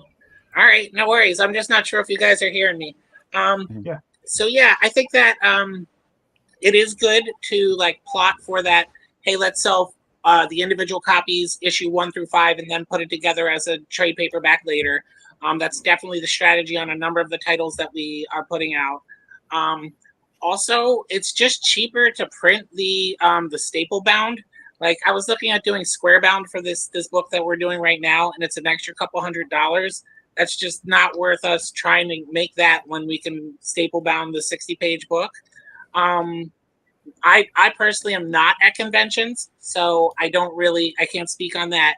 But I do know that a number of the people that I work with that I publish their work do conventions, and I'm generally sending them, copies for every convention they do. So they're selling. The floppies are definitely selling. Nice. Cool. What did my vocals just kick in at the end? Okay, good. We can hear you fine. We can hear you. I got you.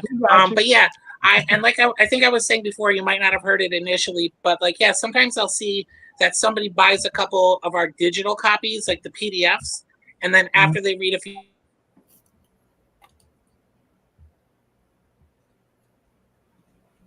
All right. Well, she paused in a way that makes it seem like I'm going to get yelled at right now. She's like, and the last time I told you, I'll come back. I apologize for the technical difficulties. all right. Happens to all of us. Good. Yes, trust me. Glad you're here. Yes.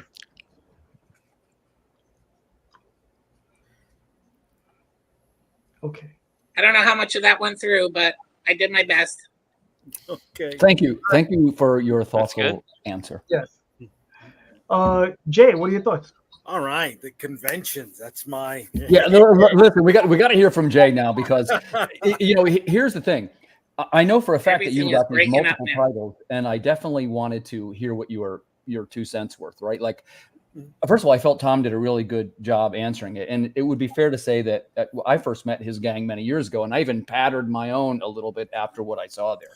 But you That's have a what we do. really broad range of titles, and one of the dangers is, again, this is one man's opinion, is that sometimes customers can be a little blinded by too much stuff, and it makes it difficult for them to make a choice. How do you deal with that? And are your floppies viable, Jay? Yes, because people are always looking to get their feet wet, right? They're always willing to test. So I'll take your $5 if you don't want to spend 30 or 25 on me. No problem. We do more of the picking and choosing than reading the room, right? One of our gimmicks is we find a good-looking cosplayer. We get them to stop in front of the booth. One of the people on the team takes a picture or fumbles taking a picture, and in that time, other people will stop and take pictures of that cosplayer. And now, we'll have a crowd form, right, from that jam up. So we'll force that, and then we can start to pick and choose or find people, because we have the dark fantasy books. We have the horror books. We have the superhero books. We have the action adventure books. So it's a little bit of reading the room, but we pick and choose with that.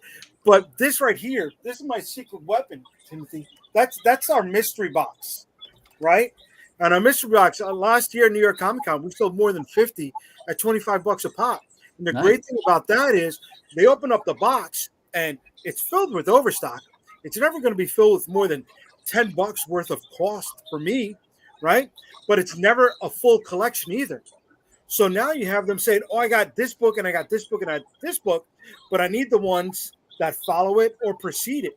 So they'll fill from that, right? So then we turn into a marketing gimmick where we'll film them opening the mystery box right in front of us. Then we tag them on whatever social we put them on, right? So it becomes part and parcel, and that works with them buying the other product that maybe they weren't inclined to get right at the beginning. But now when they see they've got a piece or two of this, they'll go for it, right? And they'll turn it into another sale, right? Or, I was really hoping there was a T-shirt in there.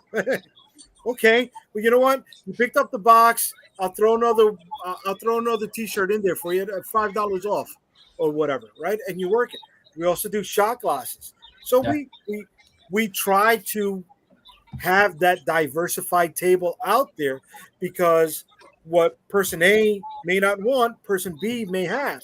One of the things that we're trying to target this year is the cute and the creepy, right? And I don't know about you guys at a table, but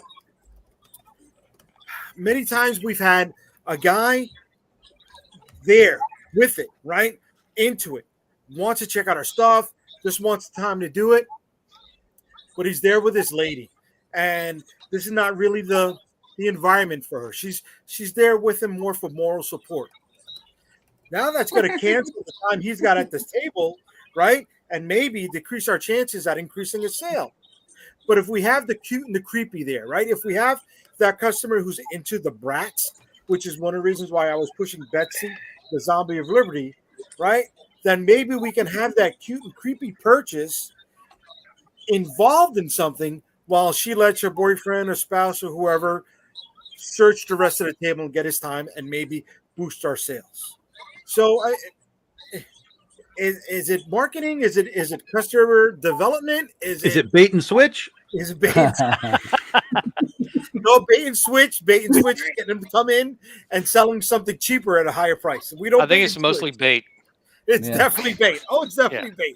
It's definitely bait, but no switch, right? And a lot of creepy. And a lot of no. That's only when you were at the booth. Sorry, I'm never at your booth, buddy. Oh yeah, we got pictures. Guy. I walked away real fast. No, I got creeped out. I had to go. Yeah. But no, that's the gimmick, dude. Right? You're always learning, and you say, okay, this didn't work well at this con. Is it because of the city that I was in? Is it because of my sales approach, or is it because of my lack of product? It's because of that shirt. That's messed up, bro. That's messed up. Right? Like my New York versus the World stuff wasn't selling in DC. Sure. it was selling in Chicago because I was playing it up like the bad guy, right? And who doesn't love a bad guy? So that worked for me there. But in DC, they weren't even biting on that. But in New York City, that's if I don't have it, I'm dead in the water. Yeah, that's that hyper focus. You can do hyper focus. You just got to know that that's the box that you're going to live in, and it may not translate everywhere else. Right. But in that one spot, it could be bananas. So last year, we always do a corner booth at New York Comic Con, right? And that's 8 feet on one side, 6 feet on the other. This year, I'm dedicating an entire 6 feet just to the New York First of the World stuff. All right, and know your market. Yeah. Thank you all for your thoughtful answers. Thanks, Tim. Yeah, no, because I didn't answer. That's why. Oh, did I skip you? You know, I don't. He knew your answer wasn't going to be thoughtful. Yeah, because you're a creep.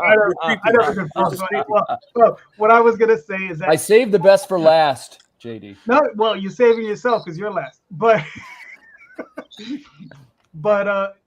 for myself, I do find that we do very well with trades. That's especially when we're doing digests. We would do digest-sized books, and we would get, when we were doing it, we would buy them in bulk.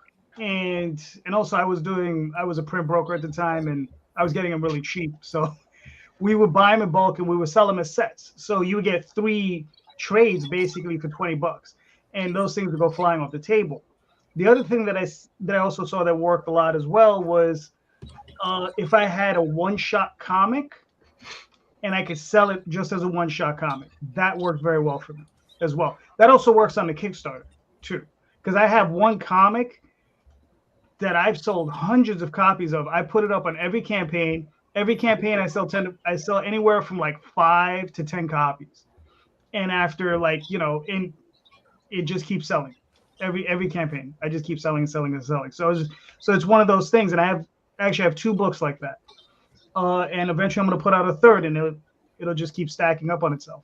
So floppies do work. I do think you have to kind of focus on the one, let people know this is a one shot, so then that way they know they're going to get a one and done story, right? Because they are interested in just and they could get it in at a lower buy rate than, let's say, a trade. Because they could buy the book for $5-6 or whatever it is, as opposed to buying a trade for 30. You know what I mean? Yeah.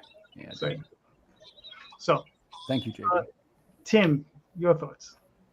Well, I'll share my thoughts, and I'm always keen on mentioning it. It's not necessarily that I have the answers. It's more the case that I've tried a couple of things, and some worked and some didn't. But the trend is, it seems clear to me that the graphic novels sell in greater numbers than the floppies do. And that's not necessarily a negative, right? It just changes the way you do business a little bit. Like we used to, it's like having a number 1 in your series, right? You're always going to sell roughly 4 times as many number 1s as the rest. So that's what I call an evergreen, right? But the truth is, if you're trying to cover costs or pay for your hotel or whatever you're trying to do, you also got to recognize that the graphic novel has a higher profit margin. And I don't want to say that choosing the higher profit margin is always the right answer, right? Otherwise, we'd all probably be making something very different than what we're making. But I do know that it's a delicate balance between these two. Here's what I mean by a delicate balance. Bill mentioned this and Tom mentioned it. It's really 2 sides, right? We have the collectors who turn up at conventions. They tend to buy floppies. They tend to buy variants. They tend to buy slabs. And sometimes I'll even do like a variant set, like they'll buy a variant set for $50, something like that. But there's also readers, and readers is really my suggestion. That's the main kind of person to reach, because that's the one that's going to come back for the next project. You're hoping they'll come back every time. But my guess is, and this is the part I might be wrong about, my guess is that you might have more readers with the graphic novel, because that's the person who says, hey, I want to get all the issues at once because I'm going to read this. I bet you the percentages are much higher about who's going to convert to a reader. And again, that's anecdotal. I don't really have any numbers to back that up. But we were talking earlier about giving away a free copy. I love the idea. And by the way, I've done that hundreds of times. But what I learned is that the free copies that I was giving out were not getting read, even by other creators, speaking frankly, because my sense was that if you're giving things away for free, you're devaluing the product a little bit. So to me, if Again, it's one man's opinion. We can chime in on this if you want. But if I was giving away something free, like one year I did like an 8-pager, it was just a short story, something that's got a very low price point, and the final page is like a QR code or something like, if you like this, you can buy X at, xyz.com. It's a little bit more like an advertisement than a book. And I know that's a delicate balance. Look, Tom wasn't wrong when he said, if you give away a card or something, how do I want to say this? When a customer says, hey, can I get your business card? What they're really saying is, you're very kind and polite, but I don't want to buy anything from you. And they're looking for, we call it the exit visa. Can I please have the exit visa because I took up 5 minutes of your time, but I don't want to buy anything and I want to be polite. And that's so I'm going to say, can I have a card? And, the truth is, like my card has my email, my phone number on it and stuff because it's for business contacts. And I'm always thinking to myself, what do you want to call me? You want to email me? What? But then, of course, I was smart enough to realize that it's what I call the exit visa. So I've changed some things around, and now the card has a QR code on the back, and the QR code doesn't go to the book. It goes to the music. And it says something like, hey, if you like the songs, you might like the story. Like, in other words, they have to seek it out. We talked a little bit in marketing. Like I have a little bit of a marketing background. I love to talk about what we call the elements of discovery, right? When I think it was Tom that said, if you get the customer to say, what's that? You've already won, because at Baltimore, there's 330 other creators, right? And we all know that the customers walk through and some want to make eye contact and some kind of avoid you. The person that says, what's that? That's your person. You've already won. Now it's up to you. You've got to get them with your pitch. But the hardest thing of all to do is to get the customer to say, what's that? And you can't do it by saying, hey, I got comics over here. They're the best comics. Because that's what everybody says who doesn't have marketing experience.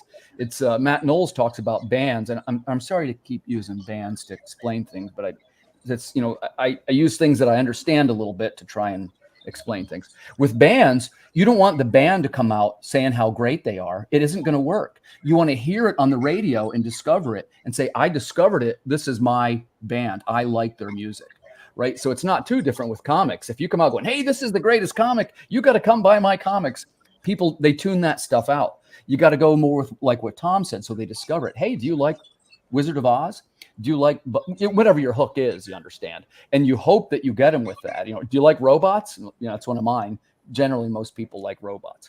So, and it helps to have a little bait to a sticker or something like that. I forget who mentioned that. But it's like the deposit, right? You got to make the deposit before you make the withdrawal. That's one man's opinion. It's one man's opinion. And again, as far as like in order to get them, like if they don't come to you and say, hey, what's that? Just look at them. What are they wearing? Are they wearing nice tattoo? Well, yeah, tattoos. Are they wearing a shirt with Jaws on it that you say, hey, we've got a shark book? Do they have Star Wars on it? Hey, we've got a sci-fi book. Like you just reach out to them in a casual sense and be like, oh, that's a great movie. I love that movie. Totally that helped me and that inspired me to make this thing. And then you've instantly created a connection between the two of you because you both like a thing. And if you both like a thing and this guy makes a thing that's similar to what this guy likes, you've created a bridge, and now you just got to get him to walk across it. Yeah, I totally agree with that. I got a partner. Sometimes I partner up with Cons and my other Antarctic Press chapter mate. He's David Daub. You guys know David, right? Mm-hmm. I know David. Man, a super sweetheart of a guy, a genuine hustler, supports the indie community. He's a terrific fella. And he's very much a active promoter and hustler. And he is more of he's a shouter, hey, come on over here. We got comics. And while I appreciate that he does that, this goes back to what Tom says, the conversion is low. My style is very much like, oh, hey, you're a fan of, and if it's the shirt, the tattoo, the hat, the cosplay, it could be a lot of things. But you kind of want to build the bridge first. Like, I don't even ask them to buy it then. Like, you want to wait till the bridge is there, like Tom said, and then you sort of invite them to come across. Well, and for me, it's like the free comic, right? That's my shout. If I put a comic book in their hands and they walk away, I'm still winning because my book is with them. If they go stand in line waiting for somebody to get an autograph, they have a comic book in their hand that they can look at and be like, hey, I got this thing from that guy. Like, what is this thing? Like, now, it may not end up with a W at the end of the day, but as long as it's in their hand and it goes home with them, I've got at least got a tie. You got a chance. Yeah, there was somebody who used to table next to me at two different cons, and he literally stood there with a counter clicker and everybody that passed by was like, "Hey, can I tell you about my comic? Hey, can I tell you about my comic? Hey, can I tell you about my comic?" And he was counting how many people passed by, how many people stopped, and then how many people sold. I mean, bought. And it was just like, oh my God, shut the fuck. I mean, really, bro. Seriously. There's a saying that we sometimes say, and I used to be in sales a long time. I sort of mentioned that. I got a little bit of a marketing background. But the truth is, if the person doesn't like you, it doesn't matter what the price is. Right. Because most people, and I think this is especially true of comic creators, that they want to engage with you on a personal level. Mm-hmm.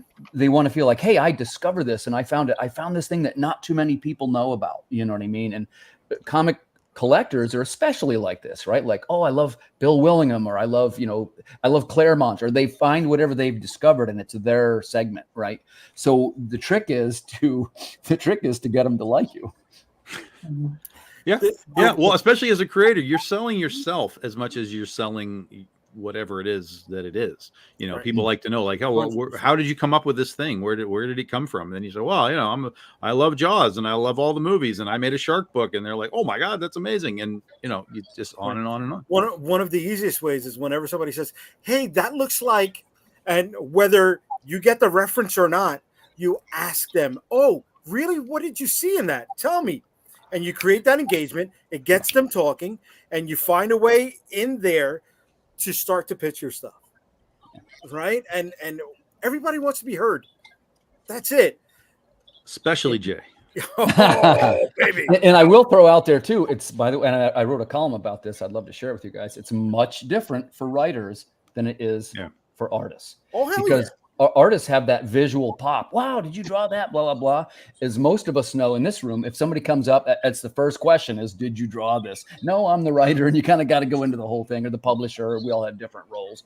And that's fine. But you can't do it with visual pop alone. Right. Yeah, it's a mixed thing for artists, because you can glance at a piece of art and say, whoa, or man, that person can really draw. Or I wouldn't have done that. With a script, you have to invest time. Not everybody's got that kind of time. Yeah, no. How many times have I seen artists, the big name people, at their table, right? And they're not even engaging. Right. They gotta have. And then you meet up at the end, and they all say the same thing. Say, man, it was slow. Sales are down. It's like, what are you talking about? 2 times in a row, I had 2 record cons in a row, and both times my neighbor said, and I don't want to disclose it, but I'll just say that somehow I get lucky, man. It was a major writer for Image, a name that you will know, and we got to the end. He's like, I can't believe this. This is the slowest con I ever had, and I didn't want to say anything because I had sold 6 slabs. I mean, I had my record, and I wanted to say, hey, have you considered maybe talking to the customers? But there was something that John Byrne did for years. I saw him at a show in Florida for however ago, and he stood behind his table and had this lectern thing. And being on your feet for the entire show is exhausting, but you're meeting your guests at eye level. It's easier to have a conversation.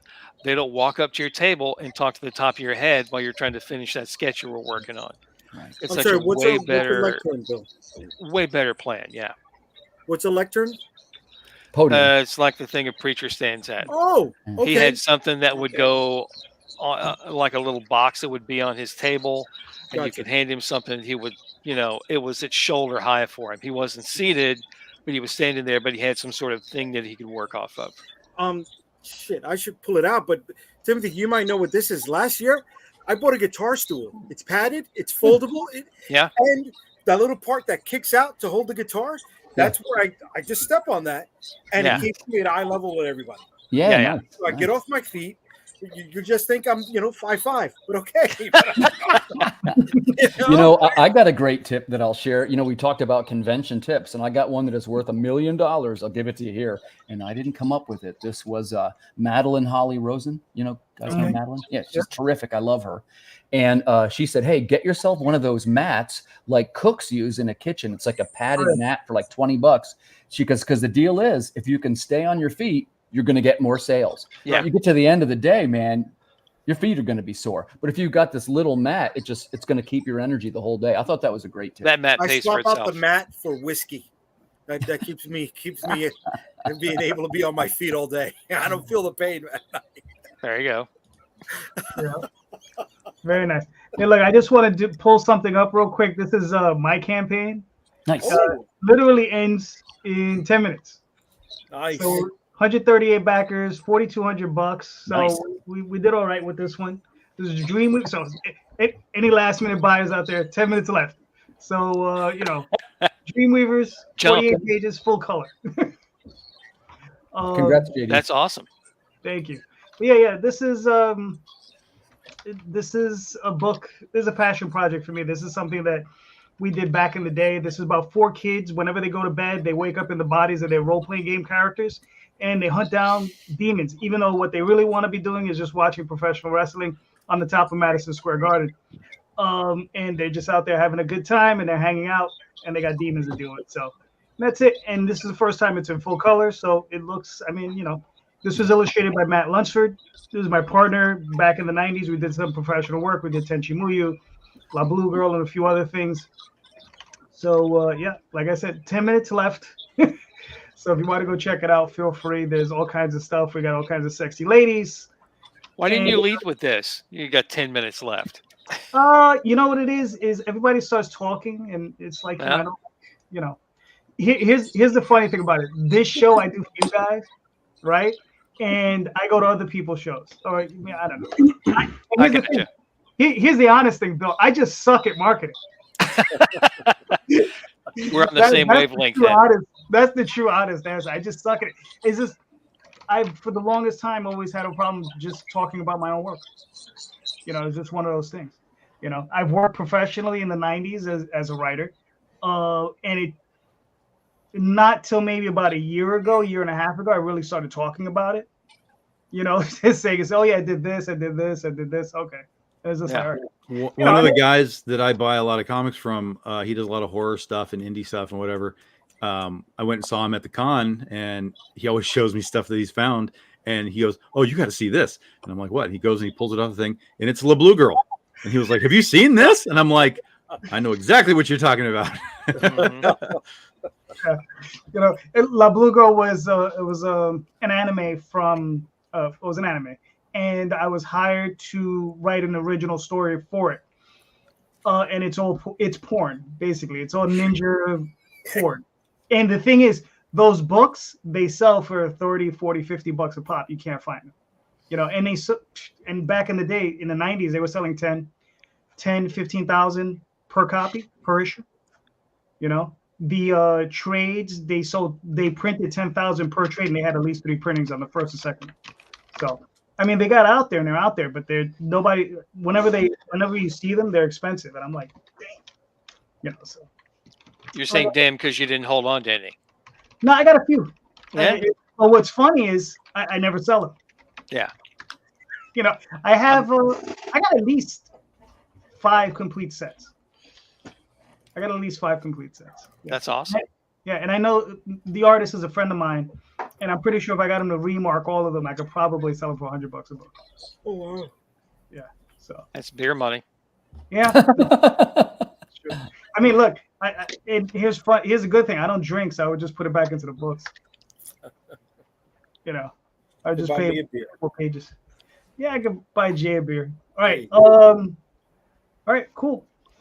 Does anybody have anything they want to ask real quick? I've got a theory. Go for it. It was a theory I came up with while I was talking with a guy on his podcast the other day.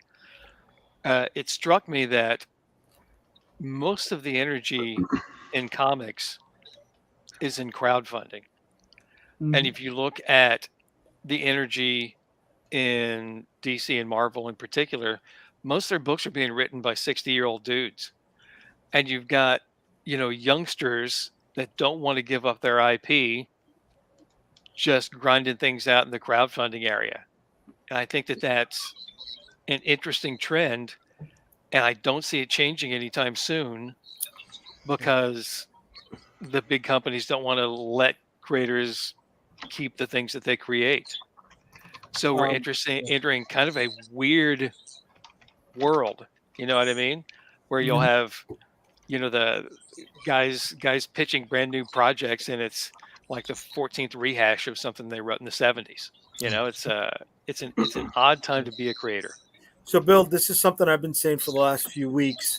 Milton Greep over at ICV2 reported the year-to-date things over the summer. And he said that floppy sales are down 6%. Graphic novel sales are down 7%. Yeah. Kickstarter projects are up 30%. Yes. So, yeah, the energy is there, man. That's where the energy is. And I was having this discussion with the guys at AP last year at Bell County, and I said, walk into Barnes & Noble, you'll see kids camped out in the manga aisle. They don't give a shit about who Batman fought 30 years ago. Right. Why can't we get a punchline sized in a manga sized format into those platforms? And they said, well, we did that. It's not going to work, blah, blah, blah. I said, all right, I'm going to fucking find a way to do it then. And then I said, Marvel's having good luck with their kind of mini Marvel Masterworks. DC came along and did that. And now Compacts, the AP guys are going to start doing some manga-sized formats, and they're going to be printing, our 3 punchline books manga-sized, so that we can get them into different bookstores. And I said, there's a lot of independent bookstore distributors where you can send them books and they can get them out there in front of people. And our problem isn't that we're making the bad books; it's that we're having a bad time getting them in front of people. Right. And this will change that dynamic a bunch. But there's some kind of meta trends going on where I think, for once I'm sort of accidentally in the sweet spot for it, where there's more energy in the independent field than there is with the big two. 100%. Yeah. I mean, I just think, for the longest time, I think one of the biggest problems is that the industry has always been dominated by Marvel and DC, right? And starting from the 80s when they first got in there and they started making their big push, early on, Pacific Comics, Kamiko, like Bill Willingham, Elemental's #1, 80,000 copies, right? Pacific Comics early on with Jack Kirby, Captain Victory, I believe they sold over 100,000 copies. Yeah. Right. Somewhere, I believe it was around 84, Marvel took it upon themselves to flood the market. They started reprinting books. As a kid, I didn't know what was going on, but I bought a bunch of those books because they were reprints of like John Byrne's Phoenix Saga and all that stuff. Yeah. Great to get them. But what I didn't realize what was happening was they were pushing out the indies. They were pushing out these other companies, and then when Image came about, it just made it worse because they were like, now they really started fighting, right? Yeah. So now they're like 80 books a month, 100 books a month, 120 books a month, and what, 40 covers? However many covers they can stuff on a book, they get it on that book. In the shop owner's defense, not saying this is like this for everybody, but the indie release record for consecutive projects really isn't that strong. It's terrible, right? What do you mean by that? What do you mean by that? Between issues, you could be looking at 3 to 4 months plus for independent people. Worst example would be a book like Pitt, huge launch. Couple issues come out, but now we're talking about 30 years ago. Like that's not the case. I mean, clearly there's still lower level. I was going to say, I don't think it is. I follow a couple Image titles. Even if I was just going to say, even Image titles now, like they're monthly. You're on time. And, Image is not independent anymore, guys. But the people, that's an independent. It's all it is an umbrella for everybody that's underneath it, right? And then it has there are entities within it. Like I don't even know who's there anymore. There's an entity like Shadowline is an entity, Top Cow is an entity, But those are really their own entities. But there's plenty of stuff that exists just in Image general. Right, but they also have an entire back of the house support team that we don't have. Of course. But what I'm saying is that if we can't get retailers to even buy those books, which are coming out on a regular schedule, fuck the rest of us. You know what's funny? That's why about we're that building statement- that's why we're building our own dirt roads instead of sticking with the highway. Correct. Right, That's right. correct. Yeah. Well, and it and also we always talk loosely- about how comic book shops are different than the way regular business operates, right? Sure. Yet comic book shops are acting or operating the same way big box stores and supermarkets are operating, where they are hesitant to try new product. It also loosely ties in with the well, actually, I guess I should make this a question because I'm not sure this is true. But the price point of the floppy is not necessarily friendly to the comic store owner. You know, I used to have a comic book store, and the fact is, if you talk about, you know, Spider-Man 800, if you sold 100 copies of it, you'd be ringing the bell, right? But again, that's a $5 book. You're roughly at a 50% profit margin. You make $200, right? And that's if you kill it. So phrased another way, that retailer is going to be much better off having a stand there selling Funko Pops. It's just that it's too inexpensive of a product. I would be happy to talk to somebody with a bigger comic book store, but I don't think the volume is there for most stores. Sure. Right. And if your volume isn't there for Spider-Man, it's not going to be there for Antarctic Press or Exactly the point. whatever else. Exactly the So point. yeah, no, 100%. Well, that's Why you've seen all this diversification, heavy, hardcore diversification into, like you said, Pops and Magic and Yu-Gi-Oh! And, you know, all this other stuff. But, you know, the problem is that even a $5 comic book, it's a requirement to be $5. Just because of the amount of money it takes to pay people, to pay the printing, to, you know, pay the shipping. Like it's just a requirement to be $5 or more in some cases. Yeah. But there's not really a way around that. What was this? There was who was the guy that tried to bring back $1.99 comics? Alterna Comics tried to bring $1.99 comics back, printing on like newsprint and stuff like that. I don't even know if he exists anymore because he had a kind of a pop for a little while, and then he went through all kinds of weirdness and there was craziness. But I'm not even sure that Alterna is in existence anymore. He did well overall, but again, his price point now was even lower for himself because he's selling $1.99. He's maybe making, 80 cents a book or something. He's not even keeping up with the cost of inflation today. Right. Yeah. It's really difficult. But all right, so I want to go back to something, and this is one of the things I'm always quoting. When Dinesh relaunched Valiant, okay, he was always saying how 80% of the revenue they were generating came from 18% of the shops in the market. Imagine if he went to 25% of the shops in the market. Would he still be running Valiant right now? Would the parent company have taken over? Right? How small is that divide that can keep you going? And we're struggling to get there. Well, I mean, there's a lot of stores that, sort of dedicate themselves to carrying everything, but everything, when you pay for it, is pretty expensive. Yeah. So, stores have to act in their best interest to stay in business. So there's just entire lines they don't carry. And you really have to show them something to get them to carry your stuff. Yeah, or maybe they carry like 2 copies. Just Yeah. to say they've got 2 copies, or they'll pull it. They'll certainly order it. Like if their customer orders it, like put it in their box, but they may not have one for the shelf.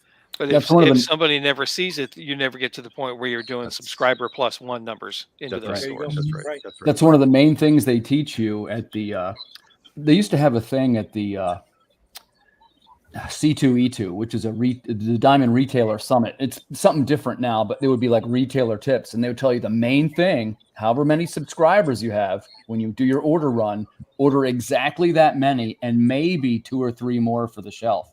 Because the comic stores that went under, they all had the same thing in common. Hey, we'll have extra inventory. Man, a month later, all those books were in the quarter box and they just sat there, Well, And they played the lottery. They guess that this number one's going to sell well, and I can jack up the price for it more. So I'm going to get an extra 100 copies. It's like, well, you might as well buy, Texas Lotto tickets while you're at it. Yeah. But the guy who runs Challengers in Chicago says he's got 2 or 3 stores now. And he says he doesn't even order those extra 1 or 2s for people who are on the, if they're on the pull list, that's it. That's what he's ordering. Yeah, he's not.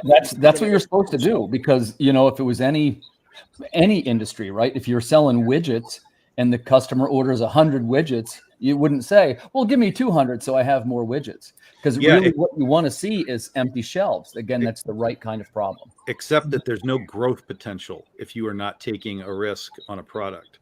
There's no growth potential, because the only way that you can grow is if, let's just take me for example. Like, say I'm in Diamond and he has 2 customers that are buying my books. Okay, 2 copies go into those boxes. Great. The rest of his other 100 customers don't know I exist. So he can't grow my brand, even though he knows 2 of his customers are already saying yes to me. So he's not even buying 1 more to throw out just as the bait. Like, anybody else? You want 1 copy? Anybody else? He's not even doing something to the effect of, hey guys, look at this previews. There's some cool stuff in here. Maybe you like this. Tell me if you want it. He's probably not even doing that. So that's the problem. And again, I'm not blaming anybody for not buying them, but the growth potential is there for products, but retailers don't have the time, the space, or the money to take the risk on saying, well, I've got 2 customers that ordered it, I'm going to buy 2 more. And that's crazy. That sounds crazy. 2 copies, but it's 2 copies per book across 10, 12 publishers. Yeah. They can't do it. It's too hard. Right. Ladies, gentlemen, we made it to the 2-hour mark. So now when we get to the good stuff, right? Yeah. And you guys started arguing at the end. I don't know what to tell you. Yeah. So this is where you come out and say it's closing time. It's Get closing. out. Yeah. You don't have to go home, but you can't stay here. True. Exactly. So please, Phoebe, let us know where we can find you and your work. All right, she's not. Yeah, indieplanet.com/123go.